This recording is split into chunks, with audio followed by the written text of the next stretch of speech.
ಶ್ರೀ ಕೃಷ್ಣಾಯ ನಮಃ. ಕೇವಲ ವರ್ತಮಾನವಷ್ಟೇ ಸತ್ಯ, ಹಿಂದೆ ಕಳೆದಿದ್ದಲ್ಲ ಅಥವಾ ಮುಂದೆ ಬರಲಿರುವುದಲ್ಲ. ನಮ್ಮ ಬದುಕನ್ನು ನಾವು ಈ ಕ್ಷಣದಲ್ಲೇ ಸಂಪೂರ್ಣವಾಗಿ ಜೀವಿಸಬೇಕು.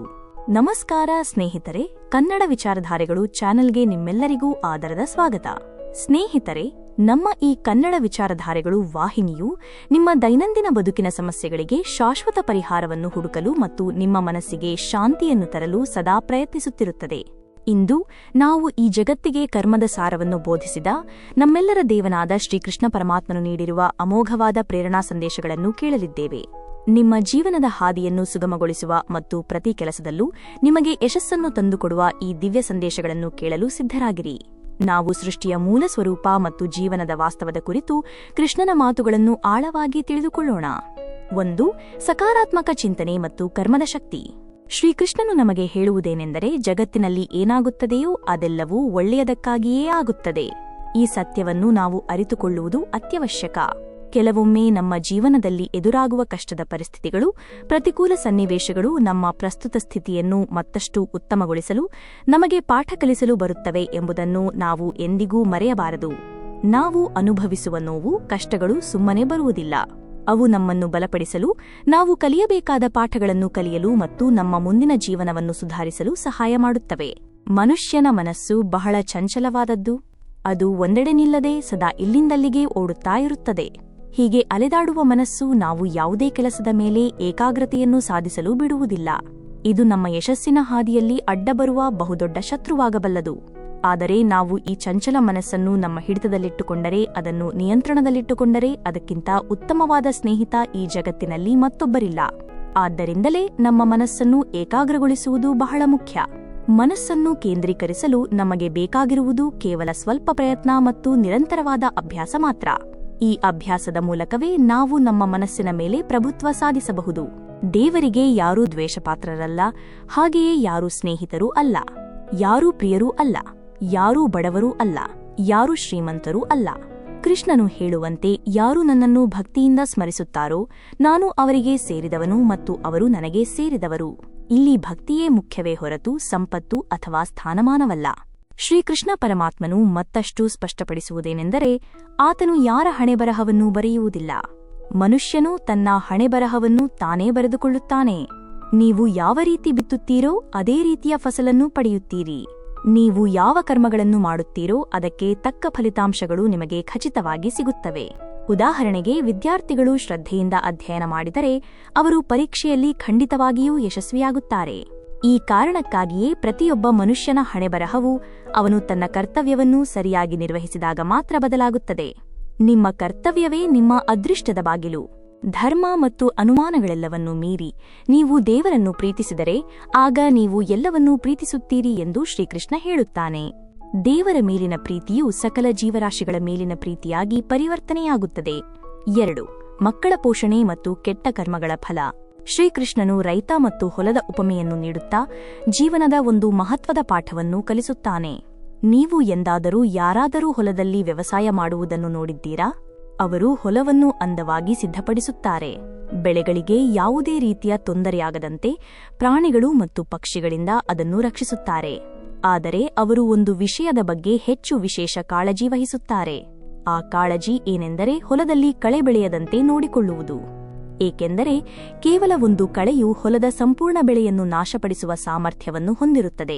ಅದೇ ರೀತಿಯಲ್ಲಿ ಕುಟುಂಬದ ಯಾವುದೇ ಒಂದು ಮಗು ಕೆಟ್ಟ ಹಾದಿಯಲ್ಲಿ ನಡೆದರೆ ಅಥವಾ ಕೆಟ್ಟ ವಿಚಾರಗಳಿಂದ ತುಂಬಿಕೊಂಡರೆ ಅದು ಇಡೀ ಕುಟುಂಬವನ್ನೇ ನಾಶಪಡಿಸುತ್ತದೆ. ಆದ್ದರಿಂದ ಮಕ್ಕಳ ಪೋಷಣೆಯಲ್ಲಿ, ಅವರ ಬೆಳವಣಿಗೆಯಲ್ಲಿ ನಾವು ವಿಶೇಷ ಗಮನ ನೀಡಬೇಕು. ಮಕ್ಕಳು ಎಂದರೆ ಅವರು ನಮ್ಮ ಕುಟುಂಬದ ಬೆಳೆ ಇದ್ದಂತೆ. ಈ ಬೆಳೆಯು ಕುಟುಂಬದ ಭವಿಷ್ಯವನ್ನು ಉಜ್ವಲಗೊಳಿಸುವ ಅಥವಾ ಕುಟುಂಬದ ಪತನಕ್ಕೆ ಕಾರಣವಾಗುವ ಸಾಮರ್ಥ್ಯವನ್ನು ಹೊಂದಿರುತ್ತದೆ. ಇದು ಕೇವಲ ಮಕ್ಕಳಿಗಲ್ಲ. ನಾವು ಯಾವುದೇ ಕೆಲಸವನ್ನು ಪ್ರಾರಂಭಿಸಿದಾಗ ನಮ್ಮೊಳಗಿನ ನಕಾರಾತ್ಮಕ ಭಾವನೆಗಳು ಕಳೆಯಂತೆ ಬೆಳೆಯದಂತೆ ನಾವು ಎಚ್ಚರವಹಿಸಬೇಕು. ಶ್ರೀಕೃಷ್ಣನು ಹೇಳುವಂತೆ, ಮನುಷ್ಯನು ಯಾವಾಗಲೂ ಕೆಟ್ಟ ಕೆಲಸಗಳಿಂದ ದೂರವಿರಬೇಕು.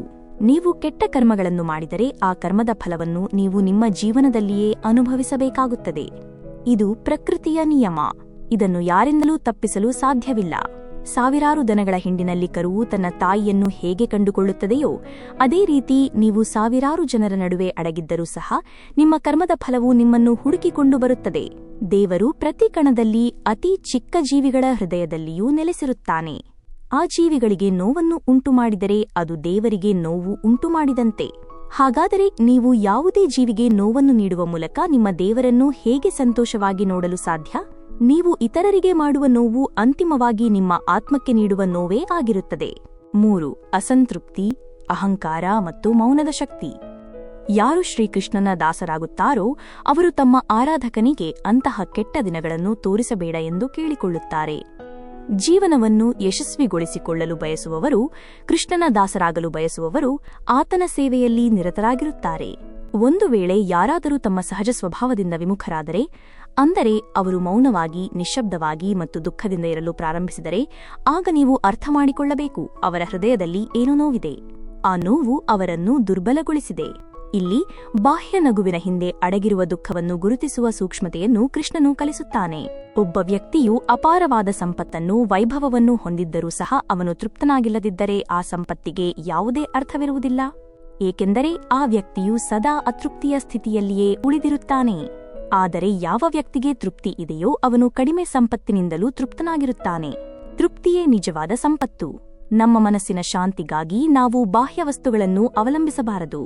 ನಾವು ಕೆಟ್ಟ ಕೆಲಸವನ್ನು ಅಥವಾ ಒಳ್ಳೆಯ ಕೆಲಸವನ್ನು ಮಾಡಿದಾಗ ಯಾರೂ ನೋಡುತ್ತಿಲ್ಲ ಎಂದು ನಾವು ಭಾವಿಸಬಹುದು. ಆದರೆ ನಾವು ಏಕೆ ಮರೆಯುತ್ತೇವೆ? ನಾವು ಏನು ಮಾಡುತ್ತಿದ್ದರೂ ದೇವರ ದೃಷ್ಟಿ ಸದಾ ನಮ್ಮ ಮೇಲೆ ಇರುತ್ತದೆ. ಆದ್ದರಿಂದ ನೀವು ಒಬ್ಬರೇ ಇದ್ದೀರಾ ಎಂದು ಎಂದಿಗೂ ಭಾವಿಸಬೇಡಿ. ದೇವರು ಯಾವಾಗಲೂ ನಿಮ್ಮೊಂದಿಗೆ ಇರುತ್ತಾನೆ. ಅವನು ಸೃಷ್ಟಿಯ ಪ್ರತಿ ಮೂಲೆಯಲ್ಲಿಯೂ ಇರುತ್ತಾನೆ ಮತ್ತು ನಿಮ್ಮ ಪ್ರತಿ ಕರ್ಮವನ್ನು ನೋಡುತ್ತಿರುತ್ತಾನೆ.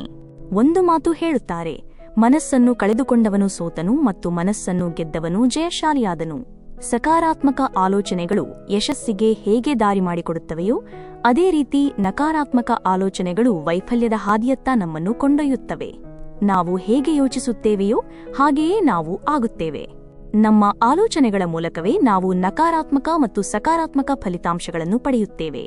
ಆದ್ದರಿಂದ ನಿಮ್ಮ ಆಲೋಚನೆಗಳನ್ನು ಸದಾ ಸಕಾರಾತ್ಮಕವಾಗಿ ಇಟ್ಟುಕೊಳ್ಳಿರಿ. ಈ ವಿಶ್ವದಲ್ಲಿ ಆಕರ್ಷಣೆಯ ನಿಯಮವಿದೆ. ನಿಮ್ಮ ಮನಸ್ಸಿನಲ್ಲಿರುವ ಆಲೋಚನೆಗಳ ಶಕ್ತಿಯು ಹೊರಗಿನ ವಾಸ್ತವವನ್ನು ಸೃಷ್ಟಿಸುತ್ತದೆ. 4. ನಿರಂತರ ಪ್ರಯತ್ನ ಮತ್ತು ತಾಳ್ಮೆ. ಮನುಷ್ಯನು ಈ ಭೂಮಿಯ ಮೇಲೆ ಕೆಲಸ ಮಾಡುವ ಏಕೈಕ ಜೀವಿ. ಆದ್ದರಿಂದ ಕೆಲಸ ಮಾಡುವುದು ಪ್ರತಿಯೊಬ್ಬ ವ್ಯಕ್ತಿಯ ಧರ್ಮವಾಗಿದೆ. ಧರ್ಮವನ್ನು ಆಚರಿಸುವವನನ್ನು ಮಾತ್ರ ಕರ್ಮವೀರ ಎಂದು ಕರೆಯಲಾಗುತ್ತದೆ. ಹಾಗಾಗಿ ಸುಮ್ಮನೆ ಕುಳಿತುಕೊಳ್ಳುವುದಕ್ಕಿಂತ ಕೆಲಸ ಮಾಡುವುದು ಉತ್ತಮ. ಕೃಷ್ಣನು ಹೇಳುವಂತೆ, ನೀವು ಬೀಗವನ್ನು ತೆರೆಯಲು ಯಾವ ಕೀಲಿ ಕೆಲಸ ಮಾಡುತ್ತದೆ ಎಂದು ನಿಮಗೆ ನೆನಪಿಲ್ಲದಿದ್ದರೂ ನೀವು ಬೀಗವನ್ನು ತೆರೆಯಲು ಪ್ರಯತ್ನಿಸುತ್ತಲೇ ಇರುತ್ತೀರಿ. ಆದರೂ ಆ ಬೀಗ ತೆರೆಯುವುದಿಲ್ಲ. ಇಂತಹ ಪರಿಸ್ಥಿತಿಯಲ್ಲಿ ಹೆಚ್ಚಿನ ಜನರು ತಮ್ಮ ಭರವಸೆಯನ್ನು ಕಳೆದುಕೊಳ್ಳುತ್ತಾರೆ. ಕೀಲಿಯು ಎಲ್ಲೋ ಕಳೆದು ಹೋಗಿದೆ ಎಂದು ಅವರಿಗೆ ಅನಿಸುತ್ತದೆ. ಅವರು ಕೋಪಗೊಳ್ಳುತ್ತಾರೆ, ಅಸಮಾಧಾನಗೊಳ್ಳುತ್ತಾರೆ. ಆದರೆ ಆ ಸಮಯದಲ್ಲಿ ನೀವು ತಾಳ್ಮೆಯಿಂದ ಇರಬೇಕು. ಏಕೆಂದರೆ ಕೀಲಿಗಳ ಗುಂಪಿನಲ್ಲಿ ಕೊನೆಯ ಕೀಲಿಯು ಬೀಗವನ್ನು ತೆರೆಯಬಹುದು. ಕೊಡಲಿಯ ಕೊನೆಯ ಏಟು ಮರಗಳನ್ನು ಕತ್ತರಿಸಬಹುದು. ಆದರೆ ನಿಜವಾಗಿಯೂ ಕೊಡಲಿಯ ಕೊನೆಯ ಏಟೆ ಮರಗಳನ್ನು ಕತ್ತರಿಸುತ್ತದೆಯೇ ಮತ್ತು ಕೊನೆಯ ಪ್ರಯತ್ನವೇ ನಿಮ್ಮ ಗುರಿಯನ್ನು ಸಾಧಿಸುವಂತೆ ಮಾಡುತ್ತದೆಯೇ? ಇಲ್ಲ. ನಿಮ್ಮ ನಿರಂತರ ಪ್ರಯತ್ನಗಳು ಮಾತ್ರ ನಿಮಗೆ ಯಶಸ್ಸನ್ನು ತಂದುಕೊಡುತ್ತವೆ. ಮೊದಲ ಏಟುಗಳು ಅಥವಾ ಮೊದಲ ಪ್ರಯತ್ನಗಳು ವ್ಯರ್ಥವಾಗಲಿಲ್ಲ. ಅವು ಭೂಮಿಯನ್ನು ಹದಗೊಳಿಸಿದವು, ಆ ಕೊನೆಯ ಯಶಸ್ಸಿಗೆ ಮಾರ್ಗವನ್ನು ಸಿದ್ಧಪಡಿಸಿದವು. ನಿಮ್ಮ ಮನಸ್ಸು ನಿರಾಶೆಗೊಂಡಾಗ ದ್ವಿಗುಣ ಉತ್ಸಾಹದಿಂದ ನಿಮ್ಮ ಕೆಲಸದಲ್ಲಿ ತೊಡಗಿಕೊಳ್ಳಿ. ಏಕೆಂದರೆ ನಿರಂತರವಾಗಿ ಹರಿಯುವ ನೀರು ಮಾತ್ರ ಗಟ್ಟಿಯಾದ ಬಂಡೆಯನ್ನು ಸಹ ಕತ್ತರಿಸಬಲ್ಲದು. ಯಶಸ್ಸಿನ ಮೂಲವೇನು? ಯಶಸ್ಸಿನ ಬೇರು ಕೇವಲ ಕಠಿಣ ಪರಿಶ್ರಮ, ನಿರಂತರ ಪ್ರಯತ್ನ ಮತ್ತು ಭರವಸೆ. ಶ್ರೀಕೃಷ್ಣನು ಹೇಳುವಂತೆ, ನೀವು ಸಂಪೂರ್ಣ ತಾಳ್ಮೆ ಮತ್ತು ದೇವರ ಮೇಲಿನ ನಂಬಿಕೆಯಿಂದ ನಿಮ್ಮ ಜೀವನವನ್ನು ನಡೆಸಬೇಕು. 5. ಸತ್ಯದ ಮಹತ್ವ ಮತ್ತು ಆತ್ಮದ ಸೌಂದರ್ಯ. ಜನರು ಸಾಮಾನ್ಯವಾಗಿ ಸತ್ಯವನ್ನು ಹೇಳಲು ಹೆದರುತ್ತಾರೆ ಅಥವಾ ಅದನ್ನು ತಪ್ಪಿಸಲು ಪ್ರಯತ್ನಿಸುತ್ತಾರೆ. ಆದರೆ ಸತ್ಯವನ್ನು ಎಂದಿಗೂ ಮರೆಮಾಡಲು ಸಾಧ್ಯವಿಲ್ಲ. ಅದನ್ನು ಅಳಿಸಿಹಾಕಲು ಸಾಧ್ಯವಿಲ್ಲ. ನಾವು ಎಷ್ಟೇ ಮರೆಮಾಡಲು ಪ್ರಯತ್ನಿಸಿದರೂ ಒಂದು ದಿನ ಸತ್ಯವು ಬಹಿರಂಗಗೊಳ್ಳಲೇಬೇಕು. ಆದ್ದರಿಂದ ಸತ್ಯದ ಆಧಾರದ ಮೇಲೆ ಇರುವ ಯಾವುದನ್ನು ಹೇಳಲು ಅಥವಾ ನಂಬಲು ನಾವು ಎಂದಿಗೂ ಹೆದರಬಾರದು. ಧರ್ಮವು ಸದಾ ಸತ್ಯದ ಪರವಾಗಿ ನಿಲ್ಲುತ್ತದೆ. ಜನರು ತಮ್ಮ ದೇಹವನ್ನು ಸುಂದರವಾಗಿ ಇರಿಸಲು ಬಯಸುತ್ತಾರೆ. ಅದನ್ನು ಅಲಂಕರಿಸುವಲ್ಲಿ ನಿರತರಾಗಿರುತ್ತಾರೆ. ಆದರೆ ಆತ್ಮದ ಸೌಂದರ್ಯವು ದೇಹದ ಸೌಂದರ್ಯಕ್ಕಿಂತ ಹೆಚ್ಚು ಮುಖ್ಯ. ದೇಹವು ನಶ್ವರವಾದದ್ದು. ಅದು ಮಣ್ಣಿನಿಂದ ಮಾಡಲ್ಪಟ್ಟಿದೆ ಮತ್ತು ಅಂತಿಮವಾಗಿ ಮಣ್ಣಿನಲ್ಲಿಯೇ ಸೇರಿ ಹೋಗುತ್ತದೆ. ಆದರೆ ಆತ್ಮವು ಅಮರವಾದದ್ದು. ಆದ್ದರಿಂದ ನಾವು ಆತ್ಮದ ಸೌಂದರ್ಯಕ್ಕೆ ಗಮನ ಕೊಡಬೇಕು. ಆತ್ಮದ ಸೌಂದರ್ಯ ಎಂದರೆ ನಿಮ್ಮನ್ನು ನೀವು ದೈವದವೆಂದು ಪರಿಗಣಿಸುವುದು. ನಿಮ್ಮೊಳಗೆ ನೆಲೆಸಿರುವ ದೈವತ್ವವನ್ನು ಗುರುತಿಸುವುದೇ ನಿಜವಾದ ಸೌಂದರ್ಯ. 6. ಅಹಂಕಾರ ಮತ್ತು ಸಂಬಂಧಗಳ ಸೂಕ್ಷ್ಮತೆ. ಅಜ್ಞಾನಿಯಾದ ವ್ಯಕ್ತಿಯು ಒಂದು ತಪ್ಪು ಕಲ್ಪನೆಯನ್ನು ಹೊಂದಿರುತ್ತಾನೆ. ನಾನು ಎಲ್ಲಾ ಕೆಲಸಗಳನ್ನು ಮಾಡುತ್ತೇನೆ, ಎಲ್ಲವೂ ನನ್ನಿಂದಲೇ ಆಗುತ್ತಿದೆ ಎಂದು ಅವನು ಭಾವಿಸುತ್ತಾನೆ. ಇಂತಹ ಪರಿಸ್ಥಿತಿಯಲ್ಲಿ ಅವನಲ್ಲಿ ಅಹಂಕಾರವು ಬೇರೂರುತ್ತದೆ. ಆದರೆ ಈ ವಿಶ್ವದಲ್ಲಿ ನಡೆಯುತ್ತಿರುವ ಪ್ರತಿಯೊಂದು ಕೆಲಸವನ್ನು ದೇವರು ಮಾಡುತ್ತಾನೆ. ಅಜ್ಞಾನದ ಕಾರಣದಿಂದಾಗಿ ಒಬ್ಬ ವ್ಯಕ್ತಿಯಲ್ಲಿ ಅಹಂಕಾರವು ಹುಟ್ಟಿದಾಗ ಅವನ ಪತನವು ಖಚಿತವಾಗಿರುತ್ತದೆ. ಅಹಂಕಾರವು ಮನುಷ್ಯನ ಅಧಃಪತನಕ್ಕೆ ಮೊದಲ ಮೆಟ್ಟಿಲು. ಶ್ರೀಕೃಷ್ಣನು ಹೇಳುವಂತೆ ಮನುಷ್ಯನ ಜೀವನವು ಒಂದು ರಥದಂತಿದೆ. ಇಂದು ಬೇಸಿಗೆ ಇದೆ, ನಾಳೆ ಮಳೆ ಬರುತ್ತದೆ ಮತ್ತು ನಾಡಿದ್ದು ಚಳಿ ಇರುತ್ತದೆ. ಅಂದರೆ ಕಾಲ ಸದಾ ಬದಲಾಗುತ್ತಿರುತ್ತದೆ. ಜೀವನದಲ್ಲಿ ಸ್ವಲ್ಪ ಸಣ್ಣ ಬಿಕ್ಕಟ್ಟು ಬಂದರೂ ನಾವು ನಮ್ಮ ನಿಯಂತ್ರಣವನ್ನು ಕಳೆದುಕೊಳ್ಳುತ್ತೇವೆ. ರಥವು ಸ್ವಲ್ಪ ಬದಲಾದರೂ ನಾವು ತಾಳ್ಮೆ ಕಳೆದುಕೊಳ್ಳುತ್ತೇವೆ. ನಮ್ಮ ಕೋಪದಲ್ಲಿ ನಾವು ನಮ್ಮವರೊಂದಿಗಿನ ಸಂಬಂಧಗಳನ್ನು ಹಾಳು ಮಾಡಿಕೊಳ್ಳುತ್ತೇವೆ. ಈ ತಪ್ಪು ಏಕೆ ಆಗುತ್ತದೆ? ನಾವು ಅವರು ನಮ್ಮವರು ಎಂದು ಯೋಚಿಸುತ್ತೇವೆ. ನಾವು ಅವರನ್ನು ಮತ್ತೆ ಒಪ್ಪಿಸಬಹುದು ಎಂದುಕೊಳ್ಳುತ್ತೇವೆ. ಆದರೆ ನೆನಪಿರಲಿ, ಇದು ಅಷ್ಟು ಸುಲಭವಾಗಿ ಆಗುವ ವಿಷಯವಲ್ಲ. ಕಡಲು ತನ್ನ ಮೇಲೆ ಅಪ್ಪಳಿಸುವ ಅಲೆಗಳ ಉಬ್ಬರವನ್ನು ಸಹಿಸಿಕೊಳ್ಳುತ್ತದೆ. ಆದರೆ ಕಡಲ ತೀರವೇ ಒಡೆದು ಹೋದರೆ ಆಗ ಪ್ರವಾಹ ಉಂಟಾಗುತ್ತದೆ. ನಮ್ಮ ಸಂಬಂಧಗಳು ಹಾಲಿನಂತಿವೆ. ಹಾಲು ಬಿಸಿಯಾದಾಗ ಕುದಿಯಬಹುದು, ಆದರೆ ಅದು ಹುಳಿಯಾದರೆ ಅದು ಒಡೆದು ಹೋಗುತ್ತದೆ. ಒಡೆದ ಹಾಲನ್ನು ನೀವು ಎಷ್ಟೇ ಸೇರಿಸಲು ಪ್ರಯತ್ನಿಸಿದರೂ ಅದರಿಂದ ದುಃಖ ಹೊರಬರುವುದಿಲ್ಲ. ಆದ್ದರಿಂದ ನೀವು ನಿಮ್ಮ ಸಂಬಂಧಗಳನ್ನು ಬಹಳ ಎಚ್ಚರಿಕೆಯಿಂದ ಕಾಪಾಡಿಕೊಳ್ಳಬೇಕು. ಯಾವ ವ್ಯಕ್ತಿಯು ತನ್ನ ಅಹಂಕಾರದಿಂದ ಭಾರವಾದವನಾಗುತ್ತಾನೋ ಮತ್ತು ಹೆಮ್ಮೆಯಿಂದ ತುಂಬಿರುತ್ತಾನೋ ಅವನು ಕಲ್ಲಿನಂತೆ ಆಗುತ್ತಾನೆ. ಆ ಕಲ್ಲು ಭಾರವಾಗಿದ್ದರೂ ಸಹ ನದಿಯಲ್ಲಿ ತೇಲಲು ಸಾಧ್ಯವಿಲ್ಲ. ಅಂತಹ ವ್ಯಕ್ತಿಯು ಸುಖದ ಪ್ರವಾಹದಲ್ಲಿ ಮುಳುಗಿ ತನ್ನ ಅಸ್ತಿತ್ವವನ್ನೇ ಕಳೆದುಕೊಳ್ಳುತ್ತಾನೆ. ವಿನಯ ಮತ್ತು ನಮ್ರತೆ ನಮ್ಮನ್ನು ತೇಲಿಸುತ್ತದೆ, ಆದರೆ ಅಹಂಕಾರ ನಮ್ಮನ್ನು ಮುಳುಗಿಸುತ್ತದೆ. ಒಂದು ವೇಳೆ ಸಂತೋಷ ಅಥವಾ ಯಶಸ್ಸಿನ ಗುರಿಯನ್ನು ಸಾಧಿಸಲು ಹೆಚ್ಚು ಸಮಯ ತೆಗೆದುಕೊಳ್ಳುತ್ತಿದ್ದರೆ, ಕಾಯುವ ಅವಧಿಯು ದೀರ್ಘವಾಗಿದ್ದರೆ ಆಗ ನೀವು ನಿರೀಕ್ಷೆಗಿಂತ ಹೆಚ್ಚಿನದನ್ನು ಪಡೆಯಲಿದ್ದೀರಿ ಎಂದರ್ಥ. ನೀವು ನಿಮ್ಮ ಕೆಲಸದಲ್ಲಿ ದೃಢವಾಗಿರಿ ಮತ್ತು ನಿಮ್ಮ ಕರ್ಮಗಳನ್ನು ಪರೀಕ್ಷಿಸುತ್ತಿರುವ ಆ ದೈವಿಕ ಶಕ್ತಿಯ ಮೇಲೆ ಸಂಪೂರ್ಣ ನಂಬಿಕೆಯನ್ನಿಡಿ. ಶ್ರೀಕೃಷ್ಣನು ಭೂತಕಾಲ ಮತ್ತು ಭವಿಷ್ಯತ್ತಿಗೆ ತಮ್ಮ ಜೀವನವನ್ನು ಬಿಟ್ಟುಕೊಡುವವರಿಗೆ ಎಚ್ಚರಿಕೆ ನೀಡುತ್ತಾನೆ. ಜೀವನದ ಅರ್ಥವು ಭೂತಕಾಲದಲ್ಲಿಲ್ಲ, ಭವಿಷ್ಯತ್ತಿನಲ್ಲಿಯೂ ಇಲ್ಲ. ಜೀವನ ಎಂದರೆ ಕೇವಲ ವರ್ತಮಾನ. ಆದ್ದರಿಂದ ನಿಮ್ಮ ಜೀವನವನ್ನು ವರ್ತಮಾನದಲ್ಲಿ ಆನಂದಿಸಿ. 7. ಸಂಗಾತಿ ಮತ್ತು ನರಕದ 3 ದ್ವಾರಗಳು. ಶ್ರೀಕೃಷ್ಣನು ಹೇಳುವಂತೆ ಒಬ್ಬ ವ್ಯಕ್ತಿಯ ವ್ಯಕ್ತಿತ್ವಕ್ಕೆ ಸಂಗಾತಿ ಅಥವಾ ಸಹವಾಸವು ಅತಿ ಮುಖ್ಯವಾಗಿದೆ. ಒಬ್ಬ ವ್ಯಕ್ತಿಯ ವ್ಯಕ್ತಿತ್ವಕ್ಕೆ ತಾನೇ ಜವಾಬ್ದಾರನಲ್ಲವೇ ಎಂದು ನೀವು ಕೇಳಬಹುದು. ಆದರೆ ಒಬ್ಬ ವ್ಯಕ್ತಿಯ ಸಹವಾಸದಲ್ಲಿ ಇದ್ದಾಗ ಅವನು ಬಯಸದಿದ್ದರೂ ಸಹ ಅವನ ವ್ಯಕ್ತಿತ್ವವು ಆ ಸಂಗಾತಿಯಂತೆಯೇ ಆಗುತ್ತದೆ. ಉದಾಹರಣೆಗೆ, ಒಂದು ಪಾತ್ರೆಯಲ್ಲಿ ನೀರು ಇದೆ ಎಂದು ಭಾವಿಸಿ, ಇನ್ನೊಂದರಲ್ಲಿ ಹಾಲು ಇದೆ ಮತ್ತು ಮೂರನೆಯದರಲ್ಲಿ ಕೊಳಕು ಮಣ್ಣು ಇದೆ. ನಾವು ಈ ನೀರನ್ನು ಹಾಲಿನಲ್ಲಿ ಮಿಶ್ರಣ ಮಾಡಿದರೆ ಈ ನೀರು ಹಾಲಾಗುತ್ತದೆ ಮತ್ತು ಈ ನೀರನ್ನು ಕೊಳಕು ಮಣ್ಣಿನಲ್ಲಿ ಮಿಶ್ರಣ ಮಾಡಿದರೆ ಅದು ಮಣ್ಣಾಗುತ್ತದೆ. ಮಿಶ್ರಣವಾದ ಹಾಲು ಅಥವಾ ಮಣ್ಣಿನಲ್ಲಿ ನೀರು ತನ್ನ ಅಸ್ತಿತ್ವವನ್ನು ಉಳಿಸಿಕೊಳ್ಳಲು ಅಥವಾ ಅವುಗಳಿಂದ ದೂರವಿರಲು ಯಾವುದೇ ತಂತ್ರವಿಲ್ಲ. ಮನುಷ್ಯನ ಜೀವನದಲ್ಲಿಯೂ ಅದೇ ಆಗುತ್ತದೆ. ಒಬ್ಬ ಸದ್ಗುಣವಂತ ವ್ಯಕ್ತಿ ಸದ್ಗುಣವಂತರ ಸಹವಾಸದಲ್ಲಿ ಕುಳಿತುಕೊಂಡರೆ ಜನರು ಅವನನ್ನು ಏನು ಎಂದು ಯೋಚಿಸುತ್ತಾರೆ? ಆ ಸದ್ಗುಣವಂತ ವ್ಯಕ್ತಿಯು ಗೌರವಕ್ಕೆ ಅರ್ಹನೆಂದು ಪರಿಗಣಿಸಲ್ಪಡುತ್ತಾನೆ. ಒಂದು ವೇಳೆ ಸದ್ಗುಣವಂತ ವ್ಯಕ್ತಿಯು ದುರ್ಗುಣಿಯ ಸಹವಾಸಕ್ಕೆ ಹೋದರೆ ಅವನಿಗೂ ಅಗೌರವ ಉಂಟಾಗುತ್ತದೆ. ಆದ್ದರಿಂದ ನಿಮ್ಮ ಜೀವನದಲ್ಲಿ ನಿಮ್ಮ ಸಂಗಾತಿಯನ್ನು ಎಚ್ಚರಿಕೆಯಿಂದ ಚೆನ್ನಾಗಿ ಯೋಚಿಸಿ ಆರಿಸಿಕೊಳ್ಳಿ. ನಿಮ್ಮ ಸುತ್ತಲಿನ ವಾತಾವರಣ ನಿಮ್ಮ ಮನಸ್ಸಿನ ಮೇಲೆ ಪ್ರಭಾವ ಬೀರುತ್ತದೆ. ಶ್ರೀಕೃಷ್ಣನು ಹೇಳುತ್ತಾನೆ, ನೀವು ಏನು ಬೇಕಾದರೂ ಮಾಡಿ, ಆದರೆ ಅದನ್ನು ದುರಾಸೆಯಿಂದ ಮಾಡಬೇಡಿ, ಅಹಂಕಾರದಿಂದ ಮಾಡಬೇಡಿ, ಕಾಮದಿಂದ ಮಾಡಬೇಡಿ ಅಥವಾ ಅಸೂಯೆಯಿಂದ ಮಾಡಬೇಡಿ. ಬದಲಾಗಿ ಅದನ್ನು ಪ್ರೀತಿ, ಕರುಣೆ ಮತ್ತು ಭಕ್ತಿಯಿಂದ ಮಾಡಿ. ಇದು ನಮ್ಮ ಕರ್ಮದ ಶುದ್ಧತೆಗೆ ಅತಿ ಮುಖ್ಯ. ಶ್ರೀಕೃಷ್ಣನ ಪ್ರಕಾರ ನರಕದ 3 ದ್ವಾರಗಳು ಯಾವುವು? ಅವು ಕಾಮ, ಕೋಪ ಮತ್ತು ಲೋಭ. ಯಾವ ವ್ಯಕ್ತಿಯು ಕಾಮದ ಪ್ರವೃತ್ತಿಗಳನ್ನು ಹೊಂದಿರುತ್ತಾನೋ, ಮನಸ್ಸಿನಲ್ಲಿ ದುರಾಸೆ ಹೊಂದಿರುತ್ತಾನೋ ಮತ್ತು ಅತ್ಯಂತ ಕೋಪದ ಸ್ವಭಾವವನ್ನು ಹೊಂದಿರುತ್ತಾನೋ ಅಂತಹ ವ್ಯಕ್ತಿಗೆ ನರಕದ ದ್ವಾರಗಳು ಸದಾ ತೆರೆದಿರುತ್ತವೆ. ಅಂದರೆ ಅಂತಹ ವ್ಯಕ್ತಿಗೆ ನರಕದಲ್ಲಿ ಮಾತ್ರ ಸ್ಥಾನ ಸಿಗುತ್ತದೆ. ಮನುಷ್ಯನು ಎಲ್ಲವನ್ನೂ ಬಯಸುತ್ತಾನೆ, ಆದರೆ ಅವನಿಗೆ ಎಲ್ಲವೂ ಸಿಗುವುದಿಲ್ಲ. ನಿಮಗೆ ಸಿಗದ್ದಕ್ಕಾಗಿ ನೀವು ಪಶ್ಚಾತ್ತಾಪ ಪಡಬೇಡಿ ಮತ್ತು ನಿಮ್ಮಿಂದ ಕಳೆದು ಹೋದ, ನಿಮ್ಮಿಂದ ದೂರವಾದ ವಿಷಯಗಳ ಬಗ್ಗೆ ನಿರಾಶೆಗೊಳ್ಳಬೇಡಿ. ವರ್ತಮಾನದಲ್ಲಿ ಸಿಕ್ಕಿರುವುದರ ಬಗ್ಗೆ ತೃಪ್ತರಾಗಿರಿ. 8 ದೇವರ ಇರುವಿಕೆ ಮತ್ತು ಕಾಲಚಕ್ರದ ಶಕ್ತಿ.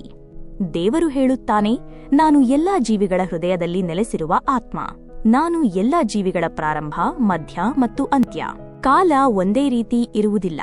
ಇಂದು ದುಃಖವಿದ್ದರೆ ನಾಳೆ ಸಂತೋಷ ಖಂಡಿತ ಬರುತ್ತದೆ, ಮತ್ತು ಸಂತೋಷದ ನಂತರ ದುಃಖ ಇರುವುದು ಸಹಜ. ಈ ಕಾಲಚಕ್ರ ನಿರಂತರವಾಗಿ ಸುತ್ತುತ್ತಿರುತ್ತದೆ. ನಾವು ಇದನ್ನು ಅರಿತುಕೊಂಡು ಸ್ಥಿತಪ್ರಜ್ಞರಾಗಿರಬೇಕು. ಶ್ರೀಕೃಷ್ಣನು ಹೇಳುತ್ತಾನೆ, ಮನುಷ್ಯನು ಸಹ ಒಂದು ವಿಚಿತ್ರ ಪ್ರಾಣಿ. ಅವನು ತನ್ನ ಕೆಳಗಿರುವ ಜನರನ್ನು ನೋಡುತ್ತಾನೆ ಮತ್ತು ಅವರನ್ನು ಗೇಲಿ ಮಾಡುತ್ತಾನೆ. ಅವರಿಗೆ ನಿಮಗೆ ಏನೂ ಆಗುವುದಿಲ್ಲ, ನೀವು ಭವಿಷ್ಯದಲ್ಲಿ ಏನನ್ನೂ ಮಾಡಲು ಸಾಧ್ಯವಿಲ್ಲ ಎಂದು ಪದೇ ಪದೇ ಹೇಳುತ್ತಾನೆ. ಒಬ್ಬ ಮನುಷ್ಯನಿಗೆ ಸಂಪತ್ತು, ಆಸ್ತಿ ಮತ್ತು ಗೌರವ ಇದ್ದಾಗ ಅವನು ಇತರರಿಗೆ ಗೌರವ ನೀಡುವುದಿಲ್ಲ. ಆದರೆ ಅವನು ಒಂದು ವಿಷಯವನ್ನು ಮರೆಯುತ್ತಾನೆ. ಅವನ ಅಸ್ತಿತ್ವಕ್ಕಿಂತಲೂ ಹೆಚ್ಚು ಶಕ್ತಿಶಾಲಿ ಯಾರೋ ಒಬ್ಬರು ಈ ಜಗತ್ತಿನಲ್ಲಿ ಇದ್ದಾರೆ. ಅವರು ಯಾರು? ಆ ಶಕ್ತಿ ಕಾಲ. ಸಮಯವು ತನ್ನ ಚಕ್ರವನ್ನು ಯಾವಾಗ ಬದಲಾಯಿಸುತ್ತದೆ ಎಂದು ಯಾರಿಗೂ ತಿಳಿದಿಲ್ಲ. ಕಾಲ ಯಾವಾಗ ತನ್ನ ಸರದಿಯನ್ನು ತೆಗೆದುಕೊಳ್ಳುತ್ತದೆ ಎಂದು ಯಾರಿಗೂ ತಿಳಿದಿಲ್ಲ. ಕಾಲ ಕಳೆದಂತೆ ಕಲ್ಲಿದ್ದಲೂ ಕೂಡ ವಜ್ರವಾಗಿ ಬದಲಾಗುತ್ತದೆ. ಅದಕ್ಕಾಗಿಯೇ ಜೀವನದಲ್ಲಿ ಯಾರನ್ನೂ ಎಂದಿಗೂ ಗೇಲಿ ಮಾಡಬಾರದು. ಶ್ರೀಕೃಷ್ಣನು ನಿಮ್ಮ ಜೀವನದಲ್ಲಿ ನಿಸ್ವಾರ್ಥ ಕೆಲಸವನ್ನು ಅಳವಡಿಸಿಕೊಳ್ಳಲು ಹೇಳುತ್ತಾನೆ. ವಿಧಿಯು ಬರೆದ ಫಲಿತಾಂಶಗಳನ್ನು ನಾವು ಪಡೆಯುತ್ತೇವೆ. ಕಾನೂನಿನ ನಿಯಮಗಳನ್ನು ಸ್ವತಃ ದೇವರೂ ಸಹ ತಪ್ಪಿಸಲು ಸಾಧ್ಯವಿಲ್ಲ. ಯಾವ ವ್ಯಕ್ತಿಯಲ್ಲಿ ನಿಮಗೆ ಗೌರವ ಮತ್ತು ಆದರ ಇಲ್ಲವೋ ಅವನು ನಿಮ್ಮ ಬಗ್ಗೆ ಯಾವಾಗಲೂ ವೈರತ್ವದ ಭಾವನೆಯನ್ನು ಹೊಂದಿರುತ್ತಾನೋ ಅಂತಹ ವ್ಯಕ್ತಿಯೊಂದಿಗೆ ಬದುಕುವುದು ನಿಷ್ಪ್ರಯೋಜಕ. ಅಂತಹ ಜನರೊಂದಿಗೆ ಬದುಕುವುದಕ್ಕಿಂತ ಏಕಾಂಗಿಯಾಗಿ ಇರುವುದು ಉತ್ತಮ. ಈ ಜೀವನದಲ್ಲಿ ಅತಿಯಾದ ಸರಳವಾಗಿರುವುದು ಸಹ ನ್ಯಾಯವಲ್ಲ. ಸರಳ ಮತ್ತು ನೇರ ಸ್ವಭಾವದ ಜನರ ಲಾಭವನ್ನು ಜನರು ಪಡೆಯುತ್ತಲೇ ಇರುತ್ತಾರೆ. ಅತಿಯಾದ ಸರಳತೆ ನಿಮ್ಮ ದೌರ್ಬಲ್ಯವಾಗಬಾರದು. 9 ವಿಶ್ವಾಸ ಮತ್ತು ಆಶೀರ್ವಾದ. ಒಳ್ಳೆಯ ಅದೃಷ್ಟದ ಜನರು ಸ್ವಲ್ಪ ಕೆಟ್ಟದ್ದು ಸಂಭವಿಸಿದರೂ ದೇವರಿಗೆ ಶಾಪ ಹಾಕುತ್ತಾರೆ, ಮತ್ತು ಕೆಟ್ಟ ಅದೃಷ್ಟದ ಜನರು ಸ್ವಲ್ಪ ಒಳ್ಳೆಯದಾದರೂ ದೇವರಿಗೆ ಕೃತಜ್ಞತೆಯನ್ನು ಹೇಳಿ ನೆನಪಿಸಿಕೊಳ್ಳುತ್ತಾರೆ. ದೇವರು ಯಾವಾಗಲೂ ತನ್ನ ಭಕ್ತರನ್ನು ಪರೀಕ್ಷಿಸುತ್ತಿರುತ್ತಾನೆ. ಈ ಪರೀಕ್ಷೆಯಲ್ಲಿ ಭಕ್ತರು ಅನೇಕ ತೊಂದರೆಗಳನ್ನು ಎದುರಿಸಬೇಕಾಗುತ್ತದೆ. ಸಾಮಾನ್ಯ ಜನರು ಇದನ್ನು ತಮ್ಮ ದುಃಖವೆಂದು ಪರಿಗಣಿಸಿ ಅದರಿಂದ ಮುಕ್ತರಾಗಲು ಪ್ರಯತ್ನಿಸುತ್ತಾರೆ. ಕೇವಲ ಭಕ್ತರು ಮತ್ತು ಪ್ರೇಮಿಗಳು ಮಾತ್ರ ಇದನ್ನು ದೇವರ ಇಚ್ಛೆ ಎಂದು ಪರಿಗಣಿಸಿ ಎಲ್ಲವನ್ನೂ ಎದುರಿಸುತ್ತಾರೆ. ಇದುವೇ ನಂಬಿಕೆಯ ನಿಜವಾದ ಶಕ್ತಿ. ಜನರು ಹೇಳುತ್ತಾರೆ, ತಮ್ಮವರ ಮುಂದೆ ಬಾಗುವುದರಲ್ಲಿ ಯಾವುದೇ ಹಾನಿಯಿಲ್ಲ. ಅವರು ತಿಳಿದುಕೊಳ್ಳಬೇಕು, ಯಾರು ನಿಜವಾಗಿಯೂ ತಮ್ಮವರಾಗಿರುತ್ತಾರೋ ಅವರು ಎಂದಿಗೂ ಬಾಗಲು ಬಿಡುವುದಿಲ್ಲ. ಶಕ್ತಿಯುತವಾಗಿರುವುದರಲ್ಲಿ ಮಾತ್ರ ದೈವತ್ವ ಇಲ್ಲ. ಇತರರಲ್ಲಿ ಶಕ್ತಿಯನ್ನು ಜಾಗೃತಗೊಳಿಸುವುದರಲ್ಲಿ ನಿಜವಾದ ದೈವತ್ವವಿದೆ. ಜನರು ನಿಮ್ಮ ಬಗ್ಗೆ ಕೆಟ್ಟದಾಗಿ ಮಾತನಾಡಿದಾಗ ನೀವು ಅಸಮಾಧಾನಗೊಳ್ಳಬೇಡಿ, ಏಕೆಂದರೆ ಆ ಜನರು ನಿಮಗೆ ಪ್ರಾಮುಖ್ಯತೆ ನೀಡಲು ಬೇರೆ ಯಾವುದೇ ಮಾರ್ಗವನ್ನು ತಿಳಿದಿಲ್ಲದಿರಬಹುದು. ಎಲ್ಲರೊಂದಿಗೆ ನೀವು ಉತ್ತಮವಾಗಿ ನಡೆದುಕೊಳ್ಳಿ. ಇದರಿಂದ ನಿಮ್ಮ ಬಗ್ಗೆ ಯಾರಾದರೂ ಕೆಟ್ಟದಾಗಿ ಹೇಳಿದರೂ ಅದನ್ನು ಯಾರೂ ನಂಬುವುದಿಲ್ಲ. ನಿಮ್ಮ ನಡತೆ ಮತ್ತು ವರ್ತನೆ ನಿಮ್ಮ ಪರವಾಗಿ ಮಾತನಾಡಬೇಕು. ನಾವು ಮಾತನಾಡದಿದ್ದರೂ ಅವನು ಕೇಳುತ್ತಾನೆ. ಅದಕ್ಕಾಗಿಯೇ ಅವನ ಹೆಸರು ದೇವರು. ನಾವು ಮಾತನಾಡದಿದ್ದರೂ ನಾವು ಅದನ್ನು ಕೇಳಬಹುದು. ಅದರ ಹೆಸರು ನಂಬಿಕೆ. ಒಬ್ಬ ವ್ಯಕ್ತಿಯು ಶಿಕ್ಷಣಕ್ಕಿಂತ ಮೊದಲು, ವ್ಯಾಪಾರಕ್ಕಿಂತ ಮೊದಲು, ಮೌಲ್ಯಗಳಿಗಿಂತ ಮೊದಲು, ದೇವರಿಗಿಂತ ಮೊದಲು ತನ್ನ ಹೆತ್ತವರನ್ನು ಗುರುತಿಸಿದರೆ ಅವನು ಜೀವನದಲ್ಲಿ ಎಂದಿಗೂ ಯಾವುದೇ ತೊಂದರೆಯನ್ನು ಎದುರಿಸುವುದಿಲ್ಲ. ಪೋಷಕರೇ ಮೊದಲ ದೇವರು. ಸ್ವಾರ್ಥವು ಈ ಜಗತ್ತಿನಲ್ಲಿ ಒಂದು ಬಾವಿಯಿದ್ದಂತೆ. ಒಮ್ಮೆ ಬಿದ್ದರೆ ಅದರಿಂದ ಹೊರಬರುವುದು ಬಹಳ ಕಷ್ಟ. ಶ್ರೀಕೃಷ್ಣನು ಹೇಳುತ್ತಾನೆ, ನೀವು ಕಾಂತವನ್ನು ನೋಡಿರಬೇಕು. ಅದು ಹೇಗೆ ಕಬ್ಬಿಣದ ಕಡೆಗೆ ಆಕರ್ಷಿತವಾಗುತ್ತದೆ ಮತ್ತು ಅದು ಕಬ್ಬಿಣವನ್ನು ತನ್ನ ಕಡೆಗೆ ಹೇಗೆ ಆಕರ್ಷಿಸುತ್ತದೆ, ಏಕೆಂದರೆ ಆಕರ್ಷಣೆಯು ಅದರ ಸ್ವಭಾವದಲ್ಲಿಯೇ ಇದೆ. ನಮ್ಮೆಲ್ಲರಂತೆ ಅದೇ ರೀತಿಯ ಒಂದು ಕಾಂತ ನಮ್ಮಲ್ಲಿದೆ. ಅದು ನಮ್ಮ ಆಲೋಚನೆಗಳ ಕಾಂತ. ಈ ಆಲೋಚನೆಗಳ ಕಾಂತವು ಯಾವಾಗಲೂ ನಮ್ಮ ಆಲೋಚನೆಗಳಂತೆಯೇ ಇರುವ ಆಲೋಚನೆಗಳನ್ನು ಆಕರ್ಷಿಸುತ್ತದೆ. ನಾವು ಏನು ಹೇಳುತ್ತೇವೆಯೋ ಅದನ್ನು ನಾವು ಮಾಡುತ್ತೇವೆ. ಅದೇ ರೀತಿ ನಾವು ಏನು ಯೋಚಿಸುತ್ತೇವೆಯೋ ಅದನ್ನೇ ನಾವು ಪಡೆಯುತ್ತೇವೆ. ಒಬ್ಬ ಸಂತನು ದೇವರ ನಾಮವನ್ನು ಜಪಿಸಿದರೆ ಅವನಿಗೆ ದೇವರು ಸಿಗುತ್ತಾನೆ. ಅಂದರೆ ಫಲಿತಾಂಶವು ನಮ್ಮ ಆಲೋಚನೆಗಳ ಮೇಲೆ ಅವಲಂಬಿತವಾಗಿರುತ್ತದೆ. ಅದಕ್ಕಾಗಿಯೇ ಯಾವಾಗಲೂ ಸಕಾರಾತ್ಮಕವಾಗಿ ಯೋಚಿಸಿ. 10 ಅರ್ಧಕ್ಕೆ ನಿಂತ ಕನಸುಗಳ ಕಥೆ. ನಿರಂತರ ಪ್ರಯತ್ನದ ಮಹತ್ವ. ಒಂದು ನಗರದಲ್ಲಿ ಒಬ್ಬ ಶ್ರಮಜೀವಿ, ಪ್ರಾಮಾಣಿಕ ಮತ್ತು ಸದ್ಗುಣಶೀಲ ಯುವಕ ವಾಸಿಸುತ್ತಿದ್ದ.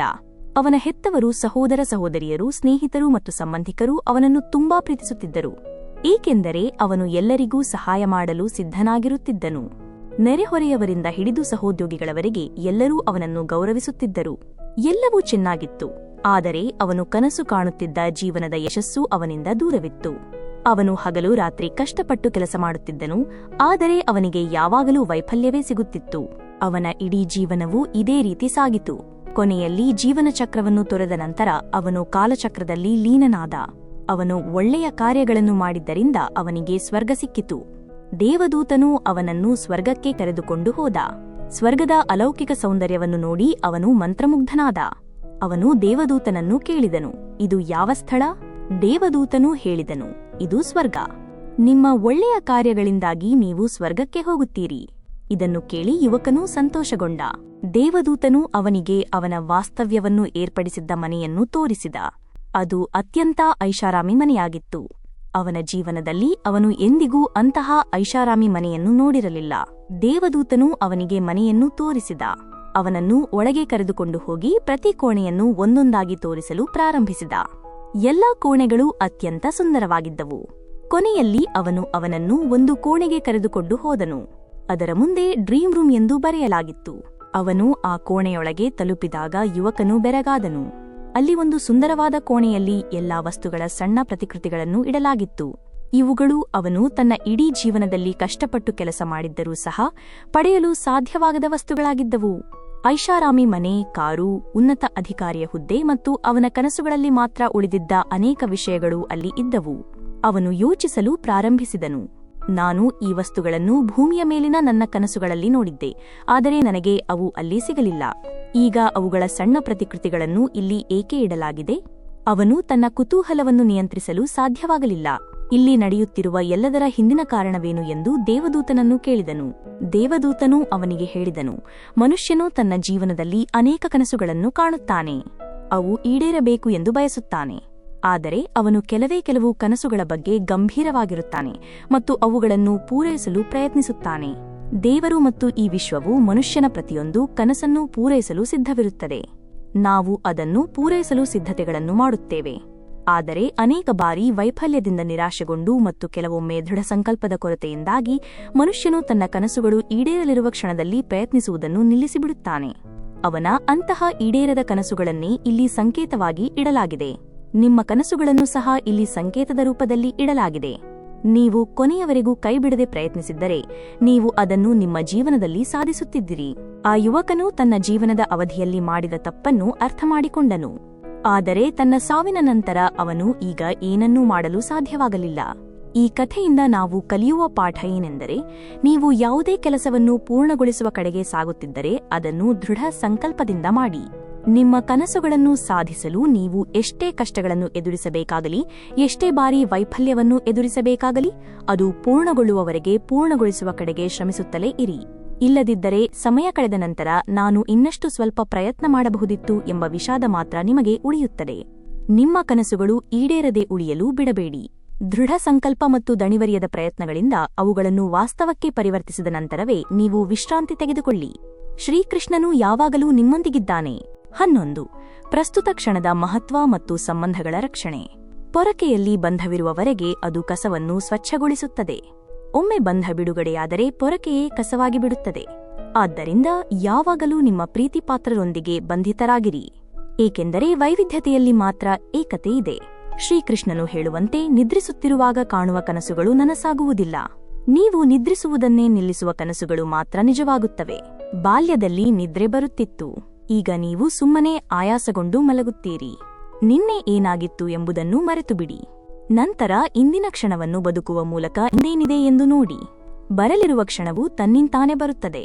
ಕಷ್ಟಪಟ್ಟು ಪ್ರಯತ್ನಿಸಿ ನೋಡಿ. ಪಶ್ಚಾತ್ತಾಪಗಳು ಹಿಂದಿನದನ್ನು ಬದಲಾಯಿಸಲಾರವು ಮತ್ತು ಚಿಂತೆಗಳು ಭವಿಷ್ಯವನ್ನು ನಿಭಾಯಿಸಲಾರವು. ಆದ್ದರಿಂದ ವರ್ತಮಾನವನ್ನು ಆನಂದಿಸುವುದೇ ಜೀವನದ ನಿಜವಾದ ಸಂತೋಷ. ನೀವು ರುಚಿಯನ್ನು ಬಿಟ್ಟುಕೊಟ್ಟರೆ ಅದು ದೇಹಕ್ಕೆ ಪ್ರಯೋಜನ ನೀಡುತ್ತದೆ, ಮತ್ತು ನೀವು ವಿವಾದಗಳನ್ನು ಬಿಟ್ಟುಕೊಟ್ಟರೆ ಸಂಬಂಧಗಳು ಪ್ರಯೋಜನ ಪಡೆಯುತ್ತವೆ. ಅದೇ ರೀತಿ ನೀವು ಅನಗತ್ಯ ಚಿಂತೆಗಳನ್ನು ಬಿಟ್ಟುಕೊಟ್ಟರೆ ಜೀವನವು ನಮಗೆ ಪ್ರಯೋಜನ ನೀಡುತ್ತದೆ. ನಾವು ಪ್ರತಿ ಸಂಬಂಧಕ್ಕೆ ಸಮಯ ನೀಡಬೇಕು, ಏಕೆಂದರೆ ನಾಳೆ ಏನಾಗುತ್ತದೆ ಎಂದು ಯಾರಿಗೂ ತಿಳಿದಿಲ್ಲ. ನಮ್ಮ ಬಳಿ ಸಮಯವಿರಬಹುದು, ಆದರೆ ಸಂಬಂಧವೇ ಇಲ್ಲದಿರಬಹುದು. ಯಾರೂ ನನ್ನ ಮೇಲೆ ಕೋಪಗೊಳ್ಳದಂತೆ ನೋಡಿಕೊಳ್ಳಲು ನಾನು ಪ್ರಯತ್ನಿಸುತ್ತೇನೆ. ನಾನು ನನ್ನ ಪ್ರೀತಿಪಾತ್ರರ ಸಹವಾಸವನ್ನು ಜೀವನದಲ್ಲಿ ಕಳೆದುಕೊಳ್ಳುವುದಿಲ್ಲ. ಯಾರಾದರೂ ನನ್ನನ್ನು ಹೊಗಳಿದರೆ ತಕ್ಷಣ ನೃತ್ಯ ಮಾಡಲು ಪ್ರಾರಂಭಿಸಬೇಡಿ. ನೆನಪಿಡಿ, ಹೊಗಳಿಕೆಯ ಸೇತುವೆಯ ಕೆಳಗೆ ಅರ್ಥದ ನದಿ ಹರಿಯುತ್ತದೆ. ಅಂದರೆ ಹೊಗಳಿಕೆ ಮಾಡುವವರ ಉದ್ದೇಶ ಏನೆಂಬುದನ್ನು ನಾವು ತಿಳಿಯಬೇಕು. ನಮ್ಮ ಜೀವನದಲ್ಲಿ ಸಮಸ್ಯೆಗಳು ಯಾವುದೇ ಕಾರಣವಿಲ್ಲದೆ ಬರುವುದಿಲ್ಲ. ಅವುಗಳ ಆಗಮನವು ನಮ್ಮ ಜೀವನದಲ್ಲಿ ನಾವು ಏನನ್ನಾದರೂ ಬದಲಾಯಿಸಬೇಕು ಎಂಬುದರ ಸಂಕೇತವಾಗಿದೆ. ಜೀವನದ ಬಗ್ಗೆ ಉತ್ತಮವಾದ ವಿಷಯವೆಂದರೆ ಅದು ಶಾಶ್ವತವಾಗಿ ಇರುವುದಿಲ್ಲ. ಒಂದು ನಿರ್ದಿಷ್ಟ ವಯಸ್ಸಿನ ನಂತರ ಪ್ರತಿಯೊಬ್ಬರೂ ಇದನ್ನು ಅರ್ಥಮಾಡಿಕೊಳ್ಳಲು ಪ್ರಾರಂಭಿಸುತ್ತಾರೆ. ದಿನಗಳು ಒಳ್ಳೆಯದಿರಲಿ ಅಥವಾ ಕೆಟ್ಟದಿರಲಿ ಎರಡೂ ಹಾದು ಹೋಗುತ್ತವೆ. ಜೀವನದ ಕೆಲವು ಅಧ್ಯಾಯಗಳನ್ನು ಇಂದಲ್ಲ ನಾಳೆ ಮುಚ್ಚಲೇಬೇಕು. ಹಾಗಾಗಿ ಇಂದಿಗೆ ಯಾರು ನಿಮ್ಮವರಲ್ಲವೋ ಅವರನ್ನು ಹಿಡಿದಿಟ್ಟುಕೊಳ್ಳುವುದು ಏಕೆ? ನೀವು ಇಡೀ ಜೀವನ ಏಕಾಂಗಿಯಾಗಿ ಇರಿ, ಆದರೆ ಯಾರೊಂದಿಗಾದರೂ ಬಲವಂತವಾಗಿ ಸಂಬಂಧವನ್ನು ಉಳಿಸಿಕೊಳ್ಳಲು ಒತ್ತಾಯಿಸಬೇಡಿ. ಲೆಕ್ಕವನ್ನು ಇಡಿ, ಏಕೆಂದರೆ ಇತ್ತೀಚಿನ ದಿನಗಳಲ್ಲಿ ಜನರು ನೀವು ನಮಗಾಗಿ ಏನು ಮಾಡಿದ್ದೀರಿ ಎಂದು ಬೇಗನೆ ಕೇಳುತ್ತಾರೆ. ಒಬ್ಬ ವ್ಯಕ್ತಿ ಎಷ್ಟೇ ಕೆಟ್ಟವನಾಗಿದ್ದರೂ ಅವನಲ್ಲಿ ಖಂಡಿತವಾಗಿಯೂ ಕೆಲವು ಗುಣ ಇರುತ್ತದೆ. ಪರಿಸ್ಥಿತಿಯನ್ನು ಕೇಳುವುದರಿಂದ ಯಾವ ಪರಿಸ್ಥಿತಿ ಸುಧಾರಿಸುತ್ತದೆ? ಸುಮ್ಮನೆ ತೃಪ್ತರಾಗಿರಿ. ಈ ಜನನಿಬಿಡ ಜಗತ್ತಿನಲ್ಲಿ ನಿಮಗಾಗಿ ಯಾರೂ ಇಲ್ಲ ಎಂದು ನಂಬಲಾಗಿದೆ. ಕೆಟ್ಟ ಮನಸ್ಥಿತಿಯ ಜನರಿಗೆ ಕೇವಲ ವಿವರಿಸುವುದರಿಂದ ಎಲ್ಲವೂ ಅರ್ಥವಾಗುತ್ತಿದ್ದರೆ ಶ್ರೀಕೃಷ್ಣನು ಮಹಾಭಾರತವನ್ನು ಎಂದಿಗೂ ಆಗಲೂ ಬಿಡುತ್ತಿರಲಿಲ್ಲ. ಯಾವುದೇ ಸಂಬಂಧವಿರಲಿ, ಆ ಸಂಬಂಧದ ದಾರವು ಜೀವನದುದ್ದಕ್ಕೂ ಕಳೆದು ಹೋಗದಂತೆ ಅದನ್ನು ಕಾಪಾಡಿಕೊಳ್ಳಿ. ಪ್ರಪಂಚದ ಪ್ರತಿ ಸುವರ್ಣ ತಿರುವಿನಲ್ಲಿ ನೆನಪುಗಳಿರಲಿ. ನಾಲಿಗೆ ಮೇಲೆ ನಗುವಿನ ನಗು ಇರಲಿ. ನೀವಾಗಿಯೂ ದುಃಖಪಡಬೇಡಿ ಮತ್ತು ಯಾರನ್ನೂ ದುಃಖಪಡಲು ಬಿಡಬೇಡಿ. 12. ಎಂದಿಗೂ ತುಂಬದ 4 ಸ್ಥಳಗಳು ಮತ್ತು ವಿಶ್ವಾಸಘಾತುಕರು. ಪ್ರಪಂಚದಲ್ಲಿ 4 ಸ್ಥಳಗಳು ಎಂದಿಗೂ ತುಂಬುವುದಿಲ್ಲ. ಅವು ಸಮುದ್ರ, ಸ್ಮಶಾನ ಭೂಮಿ, ಬಾಯಾರಿಕೆಯ ಪಾತ್ರೆ ಮತ್ತು ಮನುಷ್ಯನ ಹೃದಯ. ಬಡ ವ್ಯಕ್ತಿಗೆ ದುಃಖವಾಗಲಿ, ಮತ್ತು ನೀವು ಎಂದಿಗೂ ಕಪಟಿ ವ್ಯಕ್ತಿಯ ಅಭಿಪ್ರಾಯವನ್ನು ತೆಗೆದುಕೊಳ್ಳಬಾರದು. ನಿಮ್ಮ ಬಳಿ ಹಣವಿದ್ದರೆ ಯಾರೂ ನಿಮ್ಮ ಅಸಮರ್ಥತೆಯನ್ನು ನೋಡಲು ಸಾಧ್ಯವಿಲ್ಲ, ಮತ್ತು ನಿಮ್ಮ ಬಳಿ ಬಡತನವಿದ್ದರೆ ಯಾರೂ ನಿಮ್ಮ ಸಾಮರ್ಥ್ಯವನ್ನು ನೋಡಲು ಸಾಧ್ಯವಿಲ್ಲ. ನಿಮ್ಮವರು ಯಾರು ಎಂದರೆ ಇನ್ನೊಬ್ಬರ ಸಲುವಾಗಿ ನಿಮ್ಮನ್ನು ನಿರ್ಲಕ್ಷಿಸದವರು. ಒಂದು ಸಣ್ಣ ಔಷಧವು ಭಯಾನಕ ರೋಗಗಳನ್ನು ಹೇಗೆ ಗುಣಪಡಿಸುತ್ತದೆಯೋ ಅದೇ ರೀತಿ ದೇವರ ಸಣ್ಣ ಸ್ಮರಣೆಯು ಅನೇಕ ನೋವು ಮತ್ತು ದುಃಖಗಳನ್ನು ನಾಶಪಡಿಸುತ್ತದೆ. ನೀವು ಆ ದೇವರನ್ನು ಸದಾ ನೆನಪಿಸಿಕೊಳ್ಳಬೇಕು. ಕಾಲ ಹೇಗೇ ಇರಲಿ, ಒಳ್ಳೆಯದು ಅಥವಾ ಕೆಟ್ಟದ್ದು, ಅದು ಖಂಡಿತವಾಗಿಯೂ ಬದಲಾಗುತ್ತದೆ. ಒಳ್ಳೆಯ ಸಮಯದಲ್ಲಿ ಯಾವುದೇ ತಪ್ಪು ಮಾಡಬೇಡಿ, ಇದರಿಂದ ಕೆಟ್ಟ ಸಮಯದಲ್ಲಿ ಜನರು ನಿಮ್ಮನ್ನು ಬಿಟ್ಟು ಹೋಗುತ್ತಾರೆ. ಅನೇಕ ನ್ಯೂನತೆಗಳು ಸಹ ಮುಖ್ಯ. ನೀವು ಮನುಷ್ಯರಾಗಿದ್ದರೆ ಮಾನವನಂತೆ ಕಾಣುವುದು ಸಹ ಮುಖ್ಯ. ನೀವು ಸಂತೋಷವಾಗಿದ್ದೀರಿ ಎಂಬುದು ಒಳ್ಳೆಯದು. ನಿಮ್ಮ ಕಾರಣದಿಂದಾಗಿ ಯಾರಾದರೂ ಸಂತೋಷವಾಗಿದ್ದರೆ ಅದು ಅತ್ಯುತ್ತಮವಾದ ವಿಷಯ. ಶ್ರೀಕೃಷ್ಣನು ಹೇಳುತ್ತಾನೆ, ಯಾರಾದರೂ ನಿಮ್ಮನ್ನು ದುಃಖಪಡಿಸಿದರೆ ಕೆಟ್ಟದಾಗಿ ಭಾವಿಸಬೇಡಿ, ಏಕೆಂದರೆ ಜನರು ಸಿಹಿಯಾದ ಹಣ್ಣುಗಳನ್ನು ನೀಡುವ ಮರಕ್ಕೆ ಮಾತ್ರ ಕಲ್ಲುಗಳನ್ನು ಎಸೆಯುತ್ತಾರೆ. ಕೀಲಿ ಇಲ್ಲದೆ ಬೀಗವನ್ನು ಮಾಡಲು ಮನುಷ್ಯನಿಗೆ ಸಾಧ್ಯವಾಗದಿದ್ದಾಗ, ಹಾಗಿದ್ದ ಮೇಲೆ ಅವನು ದೇವರು ಪರಿಹಾರವೇ ಇಲ್ಲದ ಸಮಸ್ಯೆಯನ್ನು ಅವನು ಏಕೆ ಸೃಷ್ಟಿಸುತ್ತಾನೆ? ದೇವರು ನಿಮಗೆ ಸಮಸ್ಯೆಯನ್ನು ನೀಡಿದ್ದಾನೆ ಎಂದರೆ ಅದಕ್ಕೆ ಪರಿಹಾರವನ್ನು ಸೃಷ್ಟಿಸಿಯೇ ಇರುತ್ತಾನೆ. ಮೌನವಾಗಿರುವುದು ಆಧ್ಯಾತ್ಮಿಕ ಅಭ್ಯಾಸ ಮತ್ತು ಯೋಚಿಸಿ ಮಾತನಾಡುವುದು ಒಂದು ಕಲೆ. ನೀವು ಯಾವ ಪರಿಸ್ಥಿತಿಗಳಲ್ಲಿ ಬದುಕುತ್ತಿದ್ದೀರಿ ಎಂದು ಯಾರಿಗೂ ಕಾಳಜಿ ಇಲ್ಲ. ನಿಮ್ಮ ಪರಿಸ್ಥಿತಿಗಳನ್ನು ನೀವೇ ಬದಲಾಯಿಸಿಕೊಳ್ಳಬೇಕು. ನೀವು ನಿಮ್ಮೊಂದಿಗೆ ಪ್ರಮಾಣ ಮಾಡಿ ನೀವು ಎಷ್ಟು ಬಲಶಾಲಿಯಾಗುತ್ತೀರಿ ಎಂದರೆ ಜಗತ್ತಿನಲ್ಲಿ ಏನೂ ನಿಮ್ಮ ಮನಸ್ಸಿನ ಶಾಂತಿಯನ್ನು ಕದಡಲು ಸಾಧ್ಯವಿಲ್ಲ. ಯಾರಾದರೂ ನಿಮ್ಮ ಜೀವನದಲ್ಲಿ ನಿಮ್ಮ ಸ್ಥಾನಕ್ಕೆ ಬಂದಾಗ ನೀವೇ ಹಿಂದೆ ಸರಿಯುವುದು ಉತ್ತಮ. ಒಬ್ಬ ವ್ಯಕ್ತಿಯನ್ನು ದಣಿಸುವ ಸಂಬಂಧಗಳೇ ಆಗಾಗ್ಗೆ ಅವನಿಗೆ ಏಕೈಕ ಸಮಾಧಾನವಾಗಿರುತ್ತವೆ. ನೀವು ದುಃಖದ ಮೇಲೆ ಗಮನ ಹರಿಸಿದರೆ ನೀವು ಯಾವಾಗಲೂ ಅಸಂತೋಷವಾಗಿರುತ್ತೀರಿ. ನೀವು ಸಂತೋಷದ ಮೇಲೆ ಗಮನ ಹರಿಸಿದರೆ ನೀವು ಸಂತೋಷವಾಗಿರುತ್ತೀರಿ. ನೀವು ಯಾವುದರ ಕಡೆಗೆ ಗಮನ ಕೊಡುತ್ತೀರೋ ಅದೇ ಸಕ್ರಿಯವಾಗಿ ನಿಮ್ಮ ಜೀವನಕ್ಕೆ ಪ್ರವೇಶಿಸಲು ಪ್ರಾರಂಭಿಸುತ್ತದೆ. ಇದು ಪ್ರಕೃತಿಯ ನಿಯಮ. ಯಾವುದು ಹೃದಯದಿಂದ ನೀಡಲ್ಪಟ್ಟಿದೆಯೋ ಅದು ಕೈಯಿಂದ ಇರುವುದಿಲ್ಲ. ಯಾವುದು ಮನಸ್ಸಿನಿಂದ ಹೇಳಲ್ಪಟ್ಟಿದೆಯೋ ಅದು ಪದಗಳಿಂದ ಇರುವುದಿಲ್ಲ. ಚಿಂತಿಸಬೇಡಿ, ಏಕೆಂದರೆ ಅವನು ನಿಮಗೆ ಇದನ್ನು ಕಲಿಸಿದ್ದಾನೆ. ಅವನು ನಿಮ್ಮನ್ನು ಈ ಜಗತ್ತಿಗೆ ಕಳುಹಿಸಿದ್ದಾನೆ ಮತ್ತು ಅವನು ನಿಮ್ಮ ಬಗ್ಗೆ ಹೆಚ್ಚು ಚಿಂತಿಸುತ್ತಾನೆ. ಸಂಬಂಧಗಳಿಗೆ ಕೇವಲ ಸಮಯವಲ್ಲ, ತಿಳುವಳಿಕೆ ಕೂಡ ಬೇಕು. ಶ್ರೀಕೃಷ್ಣನು ಹೇಳುತ್ತಾನೆ, ಈ ಜಗತ್ತಿನಲ್ಲಿ ಯಾರನ್ನಾದರೂ ಕಳೆದುಕೊಳ್ಳುವ ಭಯದಿಂದ ನೀವು ಬದುಕುತ್ತಿದ್ದೀರಿ, ಆದರೆ ಈ ಜಗತ್ತಿನಲ್ಲಿ ನಿಮ್ಮ ಬಳಿ ಏನೂ ಇರಲಿಲ್ಲ. ಚಿಂತಿಸುವುದನ್ನು ನಿಲ್ಲಿಸಿ ಮತ್ತು ನಿಮ್ಮ ಎಲ್ಲಾ ಚಿಂತೆಗಳು ಮತ್ತು ಸಮಸ್ಯೆಗಳಿಗಿಂತ ದೇವರು ಹೆಚ್ಚು ದೊಡ್ಡವನು. ನೀವು ಜೀವನ ನಡೆಸಲು ಬಯಸಿದರೆ ತೊಂದರೆ ಇದ್ದೇ ಇರುತ್ತದೆ. ಸಾವಿನ ನಂತರ ನಿಮಗೆ ಸುಡುವ ನೋವು ಸಹ ಆಗುವುದಿಲ್ಲ. ನಿಮ್ಮವರು ಎಂದರೆ ಚಿತ್ರದಲ್ಲಿ ಒಟ್ಟಿಗೆ ನಿಲ್ಲುವವರು ಅಲ್ಲ. ನಿಮ್ಮವರು ಎಂದರೆ ತೊಂದರೆಗಳಲ್ಲಿ ಒಟ್ಟಿಗೆ ನಿಲ್ಲುವವರು. ಈ ಜನನಿಬಿಡ ಜಗತ್ತಿನಲ್ಲಿ ನಿಮಗೆ ಸಮಾಧಾನ ಎಲ್ಲಿ ಸಿಗುತ್ತದೆ? ಕೆಲವೊಮ್ಮೆ ಏಕಾಂತದ ಕ್ಷಣಗಳಲ್ಲಿ ಕುಳಿತುಕೊಳ್ಳಿ. ಆಗ ನೀವು ನಿಮ್ಮನ್ನು ಭೇಟಿಯಾಗುತ್ತೀರಿ. ಒಬ್ಬ ವ್ಯಕ್ತಿಯು ತನ್ನ ಕೆಟ್ಟ ಸಮಯವನ್ನು ಮರೆಯುತ್ತಾನೆ, ಆದರೆ ಕೆಟ್ಟ ಸಮಯದಲ್ಲಿ ಅವನೊಂದಿಗೆ ಕೆಟ್ಟದಾಗಿ ವರ್ತಿಸಿದ ಜನರನ್ನು ಎಂದಿಗೂ ಮರೆಯುವುದಿಲ್ಲ. 13. ಅಭ್ಯಾಸಗಳು, ಸಮಯ ಮತ್ತು ನಿರ್ಧಾರಗಳು. ನೀವು ಒಳ್ಳೆಯ ಆಲೋಚನೆಗಳಲ್ಲಿ ಎಷ್ಟು ನಿರತರಾಗಿರಿ ಎಂದರೆ ಜನರ ತಪ್ಪು ಆಲೋಚನೆಗಳು ನಿಮ್ಮನ್ನು ಸ್ಪರ್ಶಿಸದಂತೆ ಉಪಯೋಗಕ್ಕೆ ಬರುತ್ತಲೇ ಇರಿ. ಏಕೆಂದರೆ ಜನರು ನೀರು ಕುಡಿಯುವ ಬಾವಿ ಎಂದಿಗೂ ಒಣಗುವುದಿಲ್ಲ ಎಂಬ ಪ್ರಕೃತಿಯ ನಿಯಮವಿದೆ. ಯಾವ ವ್ಯಕ್ತಿಯು ತನ್ನ ಅಭ್ಯಾಸಗಳನ್ನು ಬದಲಾಯಿಸಿದ್ದಾನೋ ಅವನ ನಾಳೆಯೂ ಬದಲಾಗುತ್ತದೆ, ಮತ್ತು ಯಾರು ಬದಲಾಯಿಸಿಲ್ಲವೋ ನಾಳೆಯೂ ಇಂದಿನವರೆಗೂ ಆಗಿರುವಂತೆಯೇ ಇರುತ್ತದೆ. ಸಮಯ ಬಂದಿದೆ. ಸಮಯ ಎಂದಿಗೂ ನಿಲ್ಲುವುದಿಲ್ಲ. ಇಂದು ಕೆಟ್ಟ ಸಮಯ ನಡೆಯುತ್ತಿದ್ದರೆ ನಾಳೆ ಒಳ್ಳೆಯ ಸಮಯ ಖಂಡಿತ ಬರುತ್ತದೆ. ನೀವು ಕೇವಲ ನಿಸ್ವಾರ್ಥವಾಗಿ ಕೆಲಸ ಮಾಡಿ ಮತ್ತು ಅದೇ ನಿಮ್ಮ ಕೈಯಲ್ಲಿದೆ. ನಿಮ್ಮ ಜೀವನದಲ್ಲಿ ಎಷ್ಟೇ ದುಃಖಗಳು ಬರಲಿ ಅವುಗಳಿಂದ ಎಂದಿಗೂ ಓಡಿ ಹೋಗಬೇಡಿ. ನೀವು ಎಷ್ಟೇ ಪ್ರಯತ್ನಿಸಿದರೂ ತೊಂದರೆಗಳು ನಿಮ್ಮನ್ನು ಎಂದಿಗೂ ಬಿಡುವುದಿಲ್ಲ. ಆದ್ದರಿಂದ ತೊಂದರೆಗಳನ್ನು ಧೈರ್ಯದಿಂದ ಎದುರಿಸಿ.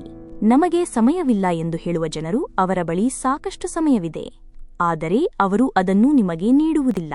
ಅವರ ಹೃದಯ ತುಂಬಿದೆ ಎಂದು ಅರ್ಥಮಾಡಿಕೊಳ್ಳಿ. ಈ ಹೇಳಿಕೆಯು ಎಷ್ಟು ನೋವುಂಟು ಮಾಡುತ್ತದೆಯೋ ಅಷ್ಟು ನಿಮ್ಮನ್ನು ಗುಂಡಿಗೆ ಬೀಳದಂತೆ ಉಳಿಸುತ್ತದೆ. ಆದ್ದರಿಂದ ಮುಂದಿನ ಬಾರಿ ಅವರ ಮುಂದೆ ಸಮಯಕ್ಕಾಗಿ ಬೇಡಿಕೊಳ್ಳಬೇಡಿ. ದೇವರು ಕೇವಲ ಮಾರ್ಗವನ್ನು ಮಾತ್ರ ತೋರಿಸಬಲ್ಲನು. ಆ ಮಾರ್ಗದಲ್ಲಿ ನಡೆಯುವುದು ನಮ್ಮ ಕೆಲಸ. ಮತ್ತು ವಾಸ್ತವವಾಗಿ ನೀವು ನಡೆಯಲು ಬಯಸದಿದ್ದರೆ ನೀವು ದೇವರಿಗೆ ದೂಷಿಸುವುದು ನಿಷ್ಪ್ರಯೋಜಕ. ಕೆಲವರು ತಮ್ಮ ಅಹಂಕಾರದ ಕಾರಣದಿಂದ ಅಮೂಲ್ಯವಾದ ಸಂಬಂಧಗಳನ್ನು ಕಳೆದುಕೊಳ್ಳುತ್ತಾರೆ. ಕಾರಣ ಏನೇ ಇರಲಿ, ವಿಷಯ ಏನೇ ಇರಲಿ, ಕೋಪಗೊಳ್ಳಬೇಡಿ, ಜೋರಾಗಿ ಮಾತನಾಡಬೇಡಿ. ನಿಮ್ಮ ಮನಸ್ಸನ್ನು ಶಾಂತವಾಗಿ ಇರಿಸಿ, ಯೋಚಿಸಿ ಮತ್ತು ನಂತರ ನಿರ್ಧಾರ ತೆಗೆದುಕೊಳ್ಳಿ. ಧ್ವನಿಯು ಶಬ್ದವನ್ನು ಅಳಿಸುವುದಿಲ್ಲ, ಆದರೆ ಮೌನವು ನೋವನ್ನು ಅಳಿಸುತ್ತದೆ. ನಿಮಗೂ ದುಃಖವಾಗುತ್ತದೆ. ನಿಮಗೆ ಜೀವನ ಸಿಕ್ಕಿದ್ದರೆ ಅದನ್ನು ಒಂದು ಉದಾಹರಣೆಯಾಗಿ ತೋರಿಸಿ. ಇಲ್ಲದಿದ್ದರೆ ಈ ದಿನಗಳಲ್ಲಿ ಇತಿಹಾಸದ ಪುಟಗಳನ್ನು ಲಂಚ ಕೊಟ್ಟು ಸಹ ಪ್ರಕಟಿಸಲಾಗುತ್ತದೆ. 14. ವಿಶ್ವಾಸ, ಪ್ರೀತಿ ಮತ್ತು ಪ್ರಗತಿಯ ಹಾದಿ. ಗಾಳಿಪಟ ಮತ್ತು ಜೀವನದ ನಡುವೆ ಕೇವಲ ಒಂದು ಸಾಮ್ಯತೆ ಇದೆ. ನೀವು ಎತ್ತರದಲ್ಲಿರುವವರೆಗೆ ಈ ಜಗತ್ತು ಅಸ್ತಿತ್ವದಲ್ಲಿರುತ್ತದೆ. ಸಂಬಂಧಗಳನ್ನು ಬೆಳೆಸುವುದರಿಂದ ನೋವು ಉಂಟಾಗುತ್ತದೆ. ಇಲ್ಲಿ ವಿಶ್ವಾಸ ಬಹಳ ದುಬಾರಿಯಾಗಿದೆ ಮತ್ತು ದ್ವೇಷ ಬಹಳ ಅಗ್ಗವಾಗಿದೆ. ಯಾರಾದರೂ ನಿಮ್ಮೊಂದಿಗೆ ಇರಲು ಬಯಸದಿದ್ದರೆ ಅವರನ್ನು ಮುಕ್ತಗೊಳಿಸಿ. ಸೆರೆಹಿಡಿದ ಸಂಬಂಧಗಳಲ್ಲಿ ಎಂದಿಗೂ ಶಾಂತಿ ಇರುವುದಿಲ್ಲ. ಸಿಹಿಯನ್ನು ತಿನ್ನಿಸುವುದರಿಂದ ಮಾತ್ರ ಬಾಯನ್ನು ಸಿಹಿಗೊಳಿಸಬೇಕಾಗಿಲ್ಲ. ಸಿಹಿ ಮಾತುಗಳನ್ನು ಮಾತನಾಡುವ ಮೂಲಕವೂ ಒಬ್ಬರ ಜೀವನಕ್ಕೆ ಮಾಧುರ್ಯವನ್ನು ಸೇರಿಸಬಹುದು. ಮೌನವಾಗಿ ಇರುವುದರಿಂದ ಮಾತ್ರ ಯಾರು ನಿಮ್ಮವರು ಎಂದು ನೀವು ತಿಳಿದುಕೊಳ್ಳಬಹುದು. ಜೀವನದಲ್ಲಿ ಮುಂದೆ ಸಾಗಲು ಕೆಲವೊಮ್ಮೆ ನೀವು ಒಂದು ಹೆಜ್ಜೆ ಹಿಂದೆ ಸರಿಯಬೇಕಾಗುತ್ತದೆ. ಎತ್ತರ ಮತ್ತು ಸಮಯ ಎರಡೂ ಅದ್ಭುತವಾದವು. ನೀವು ಯಾರಿಗೆ ಗೌರವ ನೀಡುತ್ತೀರೋ ಅವರು ನಿಮಗೆ ಸಮಯ ನೀಡುವುದಿಲ್ಲ. ನೀವು ಯಾರಿಗೆ ಸಮಯ ನೀಡುತ್ತೀರೋ ಅವರನ್ನು ಎಂದಿಗೂ ಗೌರವಿಸುವುದಿಲ್ಲ. ನಿಮ್ಮ ಬಗ್ಗೆ ಹೆಚ್ಚು ಕಾಳಜಿ ವಹಿಸುವ ಯಾರನ್ನಾದರೂ ನಿರ್ಲಕ್ಷಿಸಬೇಡಿ. ಇಲ್ಲದಿದ್ದರೆ ಒಂದು ದಿನ ಕಲ್ಲುಗಳನ್ನು ಸಂಗ್ರಹಿಸುವಾಗ ವಜ್ರವನ್ನು ಕಳೆದುಕೊಂಡಿದ್ದೀರಿ ಎಂದು ನೀವು ಅರಿತುಕೊಳ್ಳುತ್ತೀರಿ. ಒಂದು ವೇಳೆ ಸಾಧ್ಯವಾಗದಿದ್ದರೆ ನಿರಾಕರಿಸಿ, ಆದರೆ ಯಾರಿಗೂ ನಿಮಗಾಗಿ ಕಾಯುವಂತೆ ಮಾಡಬೇಡಿ. ಪ್ರಪಂಚದಲ್ಲಿ ಕೆಲವು ಜನರಿದ್ದಾರೆ, ನೀವು ಅವರಿಗೆ ಎಷ್ಟೇ ಪ್ರೀತಿ ನೀಡಿ, ಗೌರವ ನೀಡಿ, ಆದರೂ ಅವರು ನಿಮಗೆ ಮೋಸ ಮಾಡುತ್ತಾರೆ. ಏಕೆಂದರೆ ನೀವು ಜನರ ಸ್ವಭಾವವನ್ನು ಎಂದಿಗೂ ಬದಲಾಯಿಸಲು ಸಾಧ್ಯವಿಲ್ಲ. ಯಾರ ಪ್ರಸ್ತುತ ಸ್ಥಿತಿಯನ್ನು ನೋಡಿಯೂ ನೀವು ಅವರನ್ನು ಗೇಲಿ ಮಾಡಬಾರದು. ಏಕೆಂದರೆ ಸಮಯ ಬದಲಾಗುತ್ತಲೇ ಇರುತ್ತದೆ ಮತ್ತು ಕರ್ಮಗಳು ಸಮಯದೊಂದಿಗೆ ಬದಲಾಗುತ್ತಿರುತ್ತವೆ ಮತ್ತು ವಿಧಿಯು ಕರ್ಮಗಳೊಂದಿಗೆ ಬದಲಾಗುತ್ತಿರುತ್ತದೆ. ಸಮಯಕ್ಕೆ ಅಷ್ಟು ಶಕ್ತಿಯಿದೆ. ಅದು ಯಾವುದೇ ಸಮಯದಲ್ಲಿ ಯಾರ ಹಣೆಬರಹವನ್ನೂ ಬದಲಾಯಿಸಬಹುದು. ಮನಸ್ಸಿನಲ್ಲಿ ಏನಿದೆಯೋ ಅದನ್ನು ಸ್ಪಷ್ಟವಾಗಿ ಹೇಳಬೇಕು. ಏಕೆಂದರೆ ಸತ್ಯವನ್ನು ಮಾತನಾಡುವುದು ನಿರ್ಧಾರಗಳಿಗೆ ಕಾರಣವಾಗುತ್ತದೆ ಮತ್ತು ಸುಳ್ಳು ದೂರಕ್ಕೆ ಕಾರಣವಾಗುತ್ತದೆ. ಯಾವುದೇ ವ್ಯಕ್ತಿಯನ್ನು ಪರೀಕ್ಷಿಸಲು ನೀವು ಬಯಸಿದರೆ ಕೇವಲ ನಾನು ಎಂದು ಹೇಳಿ. ಆಗ ಆ ವ್ಯಕ್ತಿಯು ತನ್ನ ಅರ್ಹತೆಯನ್ನು ತೋರಿಸುತ್ತಾನೆ. ನಿಮಗೆ ನಂಬಿಕೆಯಿಲ್ಲದಿದ್ದರೆ ಪ್ರಯತ್ನಿಸಿ ನೋಡಿ. ಒಳ್ಳೆಯ ಹೃದಯ ಮತ್ತು ಒಳ್ಳೆಯ ಸ್ವಭಾವ ಎರಡೂ ಅವಶ್ಯಕ. ಒಳ್ಳೆಯ ಹೃದಯದಿಂದ ಅನೇಕ ಸಂಬಂಧಗಳು ರೂಪುಗೊಳ್ಳುತ್ತವೆ ಮತ್ತು ಒಳ್ಳೆಯ ಸ್ವಭಾವದಿಂದ ಅವು ಇಡೀ ಜೀವನ ಉಳಿಯಲು ಸಾಧ್ಯವಾಗುತ್ತದೆ. ನಿಮಗೆ ತಿಳಿದಿಲ್ಲದಿರಬಹುದು, ಬಹುಶಃ ಅವನು ತನ್ನದೇ ಮನೆಯನ್ನು ಸುಡುತ್ತಿದ್ದಾನೆ. ಅವನು ತನ್ನ ಮನೆಯವರ ದೂರುಗಳನ್ನು ಇತರರಿಗೆ ಹೇಳುತ್ತಿದ್ದಾನೆ. ದೇವರು ಸಂತೋಷವಾಗುವುದು ಯಾವಾಗ? ಕಷ್ಟಗಳ ನಡುವೆಯೂ ಜನರು ಅವನಲ್ಲಿ ನಂಬಿಕೆ ಇರುವುದನ್ನು ನೋಡಿದಾಗ. ಮತ್ತು ನಂಬಿರಿ, ಸಮಯ ಬಂದಾಗ ನಿಮ್ಮ ನಂಬಿಕೆಯ ಬೆಲೆಯನ್ನು ಧರಿಸಿದವನು ಖಂಡಿತವಾಗಿ ನೀಡುತ್ತಾನೆ. ದೌರ್ಜನ್ಯವನ್ನು ಸಹಿಸಿಕೊಂಡು ನಗುವ ವ್ಯಕ್ತಿಗೆ ಏನೇ ಆದರೂ ಶ್ರೀಕೃಷ್ಣನು ಸ್ವತಃ ಪ್ರತೀಕಾರ ತೆಗೆದುಕೊಳ್ಳುತ್ತಾನೆ. 15. ಆಧುನಿಕ ಜೀವನ ಮತ್ತು ಸಂತೋಷದ ಮಾರ್ಗ. ಇಂದಿನ ಕಾಲದಲ್ಲಿ ನೀವು ಒಳಗೆ ಮುರಿದಿದ್ದೀರಿ ಎಂದು ಯಾರಿಗೂ ಅನಿಸಲು ಬಿಡಬೇಡಿ. ಏಕೆಂದರೆ ಮುರಿದ ಮನೆಯ ಇಟ್ಟಿಗೆಗಳನ್ನು ಸಹ ಜನರು ತೆಗೆದುಕೊಂಡು ಹೋಗುತ್ತಾರೆ. ಜನರು ದುಃಖದಲ್ಲಿ ಇತರರಿಗಿಂತ ಹೆಚ್ಚು ಸಂತೋಷವಾಗಿರುತ್ತಾರೆ. ಜನರು ಖಂಡಿತವಾಗಿ ಉಪ್ಪನ್ನು ಹಚ್ಚುತ್ತಾರೆ, ಜನರು ಆಹಾರದ ಮೇಲೆ ಮಾತ್ರ ಉಪವಾಸ ಮಾಡುತ್ತಾರೆ, ಆದರೆ ಹೃದಯದಲ್ಲಿ ವಿಷ, ದುರಾಸೆ, ಕೋಪ, ಕ್ರೋಧವನ್ನು ಪೋಷಿಸುತ್ತಾರೆ. ಕೆಟ್ಟ ಆಲೋಚನೆಗಳನ್ನು ಪೋಷಿಸಬಾರದು. ನೀವು ಅಷ್ಟು ಕಹಿಯಾಗಿ ಇರಬೇಡಿ, ಯಾರೂ ನಿಮ್ಮನ್ನು ರುಚಿ ನೋಡಲು ಸಾಧ್ಯವಿಲ್ಲ. ಮತ್ತು ಅಷ್ಟು ಸಿಹಿಯಾಗಿ ಇರಬೇಡಿ, ಯಾರಾದರೂ ನಿಮ್ಮನ್ನು ನುಂಗಿಬಿಡಬಹುದು. ಪ್ರಗತಿಯ ಹಾದಿಯಲ್ಲಿ ಜನಸಂದಣಿಯಿಂದ ದೂರವಿರುವ ಮಾರ್ಗವನ್ನು ಸೃಷ್ಟಿಸಿ ಆ ಶಕ್ತಿಯ ಮೇಲೆ ನಿಂತಿದೆ. ನಿಮ್ಮದೇ ಆದ ಹಾದಿಯಲ್ಲಿ ನಡೆಯುವುದು ಮುಖ್ಯ. ಯಾರಾದರೂ ನಿಮಗೆ ಹೆಚ್ಚು ಮೌಲ್ಯವನ್ನು ನೀಡಿದರೆ ಅವನು ನಿಮ್ಮನ್ನು ಮೌಲ್ಯವಿಲ್ಲದೆ ಮಾರಾಟ ಮಾಡುತ್ತಾನೆ. ಆದ್ದರಿಂದ ಯಾರ ಮೇಲಾದರೂ ನೀವು ಎಷ್ಟು ಬೇಕೋ ಅಷ್ಟೇ ಖರ್ಚು ಮಾಡಿ. ಯಶಸ್ಸನ್ನು ಸಾಧಿಸಲು ತನ್ನ ಪರವಾಗಿ ಮೊದಲ ಹೆಜ್ಜೆ ಇಡುವವರಿಗೆ ಅದೃಷ್ಟವು ಒಲವು ನೀಡುತ್ತದೆ. ನಿನ್ನೆ ಕನ್ನಡಿ ಇತ್ತು, ಎಲ್ಲರೂ ನೋಡಿ ಹೋಗುತ್ತಿದ್ದರು. ಇಂದು ಅದು ಒಡೆದಿದೆ, ಎಲ್ಲರೂ ಓಡಿ ಹೋಗುತ್ತಾರೆ. ಇದೇ ಸಮಯ ಸರ್. ಪ್ರತಿಯೊಬ್ಬರ ದಿನವೂ ಬರುತ್ತದೆ. ನಿಮ್ಮ ಮುಖದ ಮೇಲೆ ಸಿಹಿಯಾಗಿ ಮಾತನಾಡುವ, ಆದರೆ ನಿಮ್ಮ ಹಿಂದೆ ನಿಮ್ಮನ್ನು ಹಾಳು ಮಾಡಲು ಯೋಜಿಸುವ ಜನರಿಂದ ದೂರವಿರಿ. ಬಯಕೆ ಎಂದರೇನು? ಕೇವಲ ಪರಿಸ್ಥಿತಿಗಳಿಂದ ಮಾಡಲ್ಪಟ್ಟ ಒಂದು ಪ್ರತಿಮೆ. ಸಂತೋಷಕ್ಕೆ ಯಾವುದೇ ನಿಗದಿತ ಮಾರ್ಗವಿಲ್ಲ. ಪ್ರತಿ ವ್ಯಕ್ತಿಯೂ ತನಗಾಗಿ ತನ್ನದೇ ಆದ ಮಾರ್ಗವನ್ನು ಮಾಡಿಕೊಳ್ಳಬೇಕು. ಯಾರು ಇದನ್ನು ತಿಳಿದುಕೊಳ್ಳುತ್ತಾರೋ ಸಂತೋಷವು ತನ್ನ ವಿಳಾಸವನ್ನು ಬರೆದಿದೆ ಎಂದು ಅರ್ಥಮಾಡಿಕೊಳ್ಳಿ. ನೀವು ಹೆಚ್ಚು ತ್ಯಾಗ ಮಾಡುತ್ತೀರೋ ಅಷ್ಟೇ ಹೆಚ್ಚು ನಿಮಗೆ ಸಿಗುತ್ತದೆ. ಜನರು ಏನು ಹೇಳುತ್ತಾರೆ? ಅವರು ಮೊದಲ ದಿನ ನಗುತ್ತಾರೆ, ಎರಡನೇ ದಿನ ಗೇಲಿ ಮಾಡುತ್ತಾರೆ ಮತ್ತು ಮೂರನೇ ದಿನ ಮರೆತು ಬಿಡುತ್ತಾರೆ. ಆದ್ದರಿಂದ ಜನರ ಬಗ್ಗೆ ತಲೆಕೆಡಿಸಿಕೊಳ್ಳಬೇಡಿ. ನೀವು ಸಂತೋಷವಾಗಿರುವ ಯಾವುದನ್ನು ಮಾಡಲು ಸರಿಯಾಗಿದೆ ಎಂದು ಅನಿಸುತ್ತದೆಯೋ ಅದನ್ನು ಮಾಡಿ. ನೆನಪಿಡಿ, ಜೀವನ ನಿಮ್ಮದು, ಜನರದ್ದಲ್ಲ. ನಿಮ್ಮ ಮನಸ್ಸನ್ನು ಶುದ್ಧವಾಗಿ ಇಟ್ಟುಕೊಂಡರೆ ಆಗ ಮಾತ್ರ ನಿಮಗೆ ಸಂತೋಷ ಸಿಗುತ್ತದೆ. ಒಬ್ಬ ವ್ಯಕ್ತಿಗೆ ಕೇವಲ 2 ವಿಷಯಗಳು ಇರಬೇಕು. ಅವು ದೇವರ ಭಯ ಮತ್ತು ದೇವರ ಗೌರವ. ದೇವರ ಭಯವಿದ್ದರೆ ಮನುಷ್ಯನು ಪಾಪಗಳಿಂದ ರಕ್ಷಿಸಲ್ಪಡುತ್ತಾನೆ ಮತ್ತು ದೇವರ ಗೌರವವಿದ್ದರೆ ಅವನ ಆಶೀರ್ವಾದಗಳು ಸುರಿಯುತ್ತಲೇ ಇರುತ್ತವೆ. ನಾವು ನಮ್ಮ ಬಗ್ಗೆ ಎಷ್ಟು ಕಾಳಜಿ ವಹಿಸುತ್ತೇವೆಯೋ ಆಗಾಗ್ಗೆ ಅದೇ ಜನರು ನಮ್ಮನ್ನು ಅರ್ಥಮಾಡಿಕೊಳ್ಳುವುದಿಲ್ಲ. ಜೀವನದಲ್ಲಿ ಎಷ್ಟೇ ಸಮಸ್ಯೆಗಳಿರಲಿ ನಾವು ಚಿಂತಿಸಬೇಕಾಗಿಲ್ಲ. ಮೌನವಾಗಿರುವುದರಿಂದ ಅವು ಹೆಚ್ಚಾಗುತ್ತವೆ ಮತ್ತು ತಾಳ್ಮೆಯಿಂದ ಅವು ಕಣ್ಮರೆಯಾಗುತ್ತವೆ. ದೇವರಿಗೆ ಧನ್ಯವಾದ ಹೇಳುವುದರಿಂದ ದುಃಖಗಳು ಸಂತೋಷವಾಗಿ ಬದಲಾಗುತ್ತವೆ. ಜೀವನವು ತುಂಬಾ ಚಿಕ್ಕದಾಗಿದೆ. ನಮ್ಮೊಂದಿಗೆ ಚೆನ್ನಾಗಿ ವರ್ತಿಸುವವರಿಗೆ ಧನ್ಯವಾದ ಹೇಳಿ ಮತ್ತು ನಮ್ಮೊಂದಿಗೆ ಸರಿಯಾಗಿ ವರ್ತಿಸದವರಿಗೆ ನಗುತ್ತಾ ಅವರನ್ನು ಕ್ಷಮಿಸಿ. 16 ಗೌರವ ಮತ್ತು ಗುರಿಯ ದೃಷ್ಟಿ.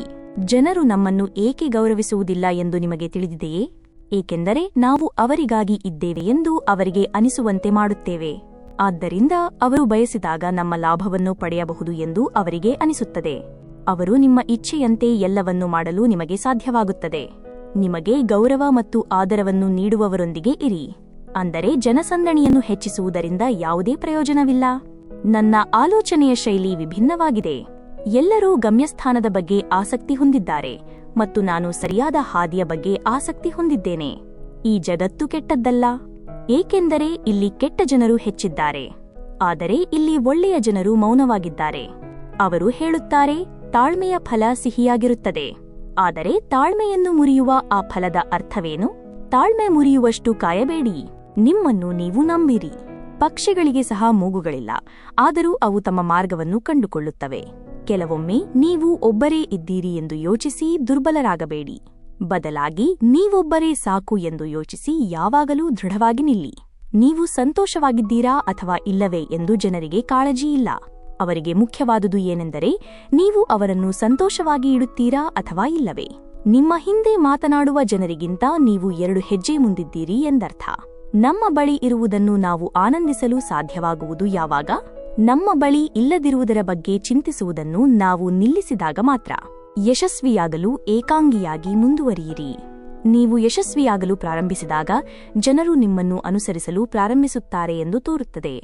ಯಾರೂ ಉದ್ದೇಶವಿಲ್ಲದೆ ನಿಮ್ಮನ್ನು ಗೌರವಿಸುವುದಿಲ್ಲ. ಆದ್ದರಿಂದ ಜನರು ಉದ್ದೇಶವಿಲ್ಲದೆಯೂ ನಿಮ್ಮನ್ನು ಗೌರವಿಸುವಷ್ಟು ನಿಮ್ಮನ್ನು ಯಶಸ್ವಿಗೊಳಿಸಿಕೊಳ್ಳಿ. ಜಗತ್ತಿನಲ್ಲಿ ಅತ್ಯಂತ ಶಕ್ತಿಶಾಲಿ ವ್ಯಕ್ತಿ ಯಾರು ಎಂದರೆ ಮೋಸ ಹೋದ ನಂತರವೂ ಜನರನ್ನು ಗೌರವಿಸುವವನು.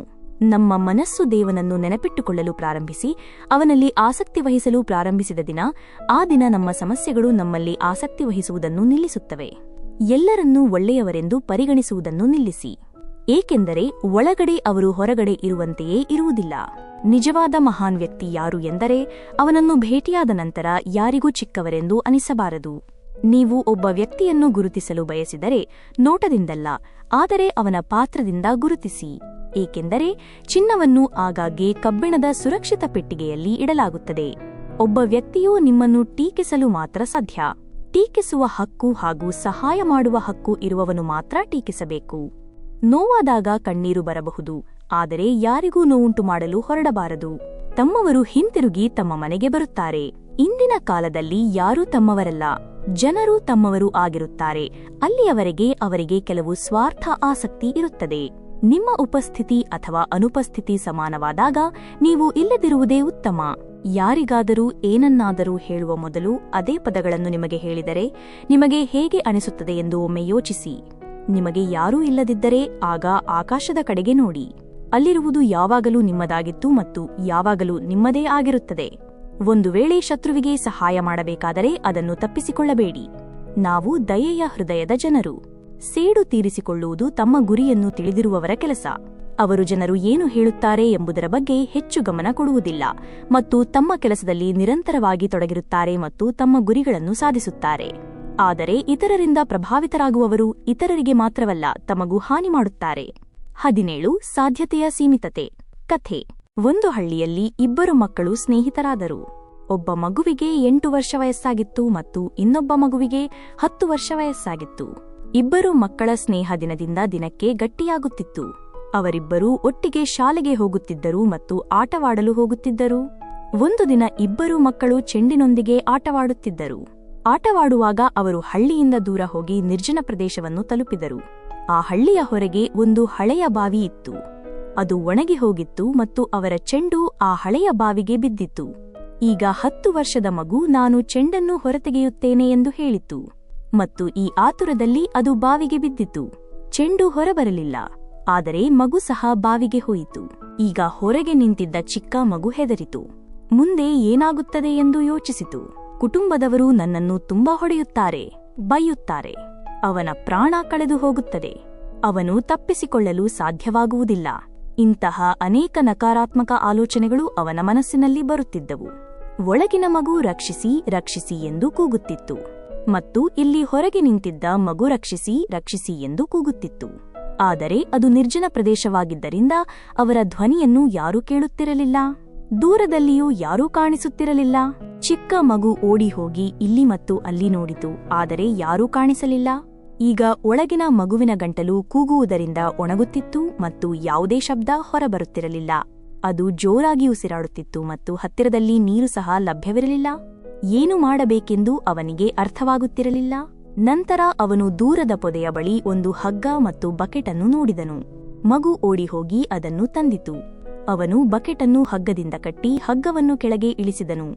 ಬಾವಿಯಲ್ಲಿ ಎಸೆದನು ಮತ್ತು ಆ 10 ವರ್ಷದ ಹುಡುಗನಿಗೆ ಹೇಳಿದನು, ಮೇಲೆ ಬಾ, ನಾನು ನಿನ್ನನ್ನು ಎಳೆಯುತ್ತೇನೆ.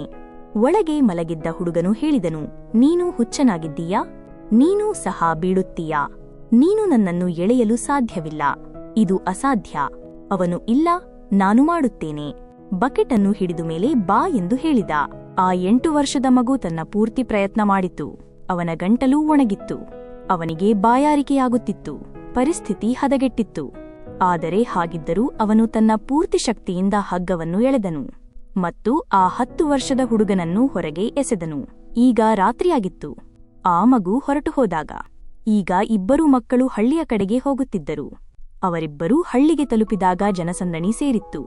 ಅವರಿಬ್ಬರ ಪೋಷಕರು ಅಳುತ್ತಿದ್ದರು ಮತ್ತು ಗ್ರಾಮಸ್ಥರು ಅಳುತ್ತಿದ್ದರು. ಮಕ್ಕಳು ಸಿಗುತ್ತಾರೆ, ಮಕ್ಕಳು ಸಿಗುತ್ತಾರೆ ಎಂದು ಹೇಳುತ್ತಿದ್ದರು. ಆದರೆ ಅವರು ಎಲ್ಲೂ ಸಿಗಲಿಲ್ಲ. ಆದ್ದರಿಂದ ಎಲ್ಲರೂ ಚಿಂತಿತರಾಗಿದ್ದರು. ಈ ಇಬ್ಬರು ಮಕ್ಕಳು ಹಳ್ಳಿಯ ಕಡೆಗೆ ಬರುತ್ತಿರುವುದನ್ನು ನೋಡಿದಾಗ ಎಲ್ಲರೂ ಸಂತೋಷಗೊಂಡರು. ಈಗ ಅವರು ಇಬ್ಬರು ಮಕ್ಕಳನ್ನು ಕೇಳಲು ಪ್ರಾರಂಭಿಸಿದರು, ನೀವು ಎಲ್ಲಿಗೆ ಹೋಗಿದ್ದಿರಿ? ಅವರಿಗೆ ಅರ್ಥವಾಗಲಿಲ್ಲ. ನಾನು ಸತ್ಯ ಹೇಳಿದರೆ ನನಗೆ ಹೊಡೆತ ಬೀಳುತ್ತದೆ ಎಂದು ಅವರಿಗೆ ಅನಿಸುತ್ತಿತ್ತು. ಅಷ್ಟು ದೂರ ಹೋಗಿದ್ದೆ ಮತ್ತು ಬಾವಿಗೆ ಬಿದ್ದಿದ್ದೆ. ಮತ್ತು ನಾನು ಸುಳ್ಳು ಹೇಳಿದರೆ ಏನು ನೆಪ ಹೇಳುವುದು? ಅವರ ಮೆದುಳು ಕೆಲಸ ಮಾಡುತ್ತಿರಲಿಲ್ಲ. ಪರಿಸ್ಥಿತಿ ಹೀಗಿತ್ತು ಮತ್ತು ಇಡೀ ದಿನ ಅವರು ತೊಂದರೆಗೊಳಗಾಗಿದ್ದರು. ಈಗ ಇಬ್ಬರೂ ಸತ್ಯವನ್ನು ಹೇಳಿದರು. ಚಿಕ್ಕ ಮಗು ಹೇಳಿತು, ಅವನು ಬಾವಿಗೆ ಬಿದ್ದಿದ್ದನು. ನಂತರ ನಾನು ಅವನನ್ನು ಹಗ್ಗದಿಂದ ಹೊರತೆಗೆದೆ. ಈಗ ಅವನು ಇದನ್ನು ಹೇಳಿದಾಗ ಜನರು ನಗಲು ಪ್ರಾರಂಭಿಸಿದರು. ನೀನು ಹುಚ್ಚನಾಗಿದ್ದೀಯಾ? ನೀನು ಒಂದು ಬಕೆಟ್ ನೀರನ್ನು ಎಳೆಯಲು ಸಾಧ್ಯವಿಲ್ಲ. ನೀನು ಆ 10 ವರ್ಷದ ಮಗುವನ್ನು ಎಳೆದೆ. ಜನರು ಆ ಮಗುವನ್ನು ಗೇಲಿ ಮಾಡಲು ಪ್ರಾರಂಭಿಸಿದರು. ಆಗ ಹಳ್ಳಿಯ ಅತ್ಯಂತ ಹಿರಿಯ ವ್ಯಕ್ತಿ, ಹಳ್ಳಿಯ ಸರ್ಪಂಚನಾಗಿದ್ದವನು ಈ ಮಗು ಸತ್ಯ ಹೇಳುತ್ತಿದೆ ಎಂದು ಹೇಳಿದನು.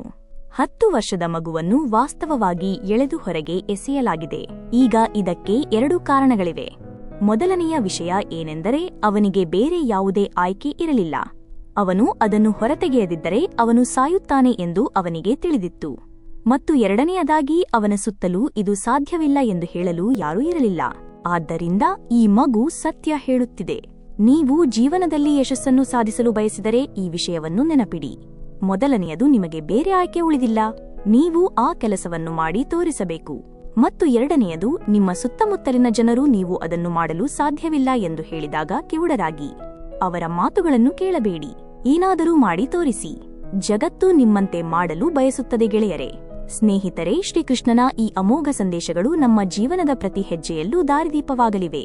ಕರ್ಮವೇ ನಮ್ಮ ಬದುಕು ಮತ್ತು ಪ್ರೀತಿ, ಕರುಣೆ ಹಾಗೂ ನಿಸ್ವಾರ್ಥ ಭಾವನೆಯೇ ನಮ್ಮ ಧರ್ಮ ಎಂಬುದನ್ನು ನಾವು ಸದಾ ನೆನಪಿಡಬೇಕು. ಮನಸ್ಸಿನ ಶಕ್ತಿಯನ್ನು ಸರಿಯಾಗಿ ಬಳಸಿಕೊಂಡರೆ ನಮಗೆ ಅಸಾಧ್ಯವಾದುದು ಯಾವುದೂ ಇಲ್ಲ. ನೀವು ನಿಮ್ಮ ಗುರಿಯನ್ನು ತಲುಪುವವರೆಗೆ ಎಂದಿಗೂ ನಿಲ್ಲದಿರಿ. ನಿಮ್ಮ ಅರಿವು, ನಿಮ್ಮ ಆತ್ಮವಿಶ್ವಾಸ ಮತ್ತು ನಿಮ್ಮ ಯಶಸ್ಸೇ ನಮ್ಮ ಈ ವಾಹಿನಿಯ ನಿಜವಾದ ಗುರಿ. ಈ ಮಹತ್ವದ ವಿಚಾರಗಳನ್ನು ನಿಮ್ಮ ಆತ್ಮೀಯರೊಂದಿಗೆ ಹಂಚಿಕೊಳ್ಳಿ.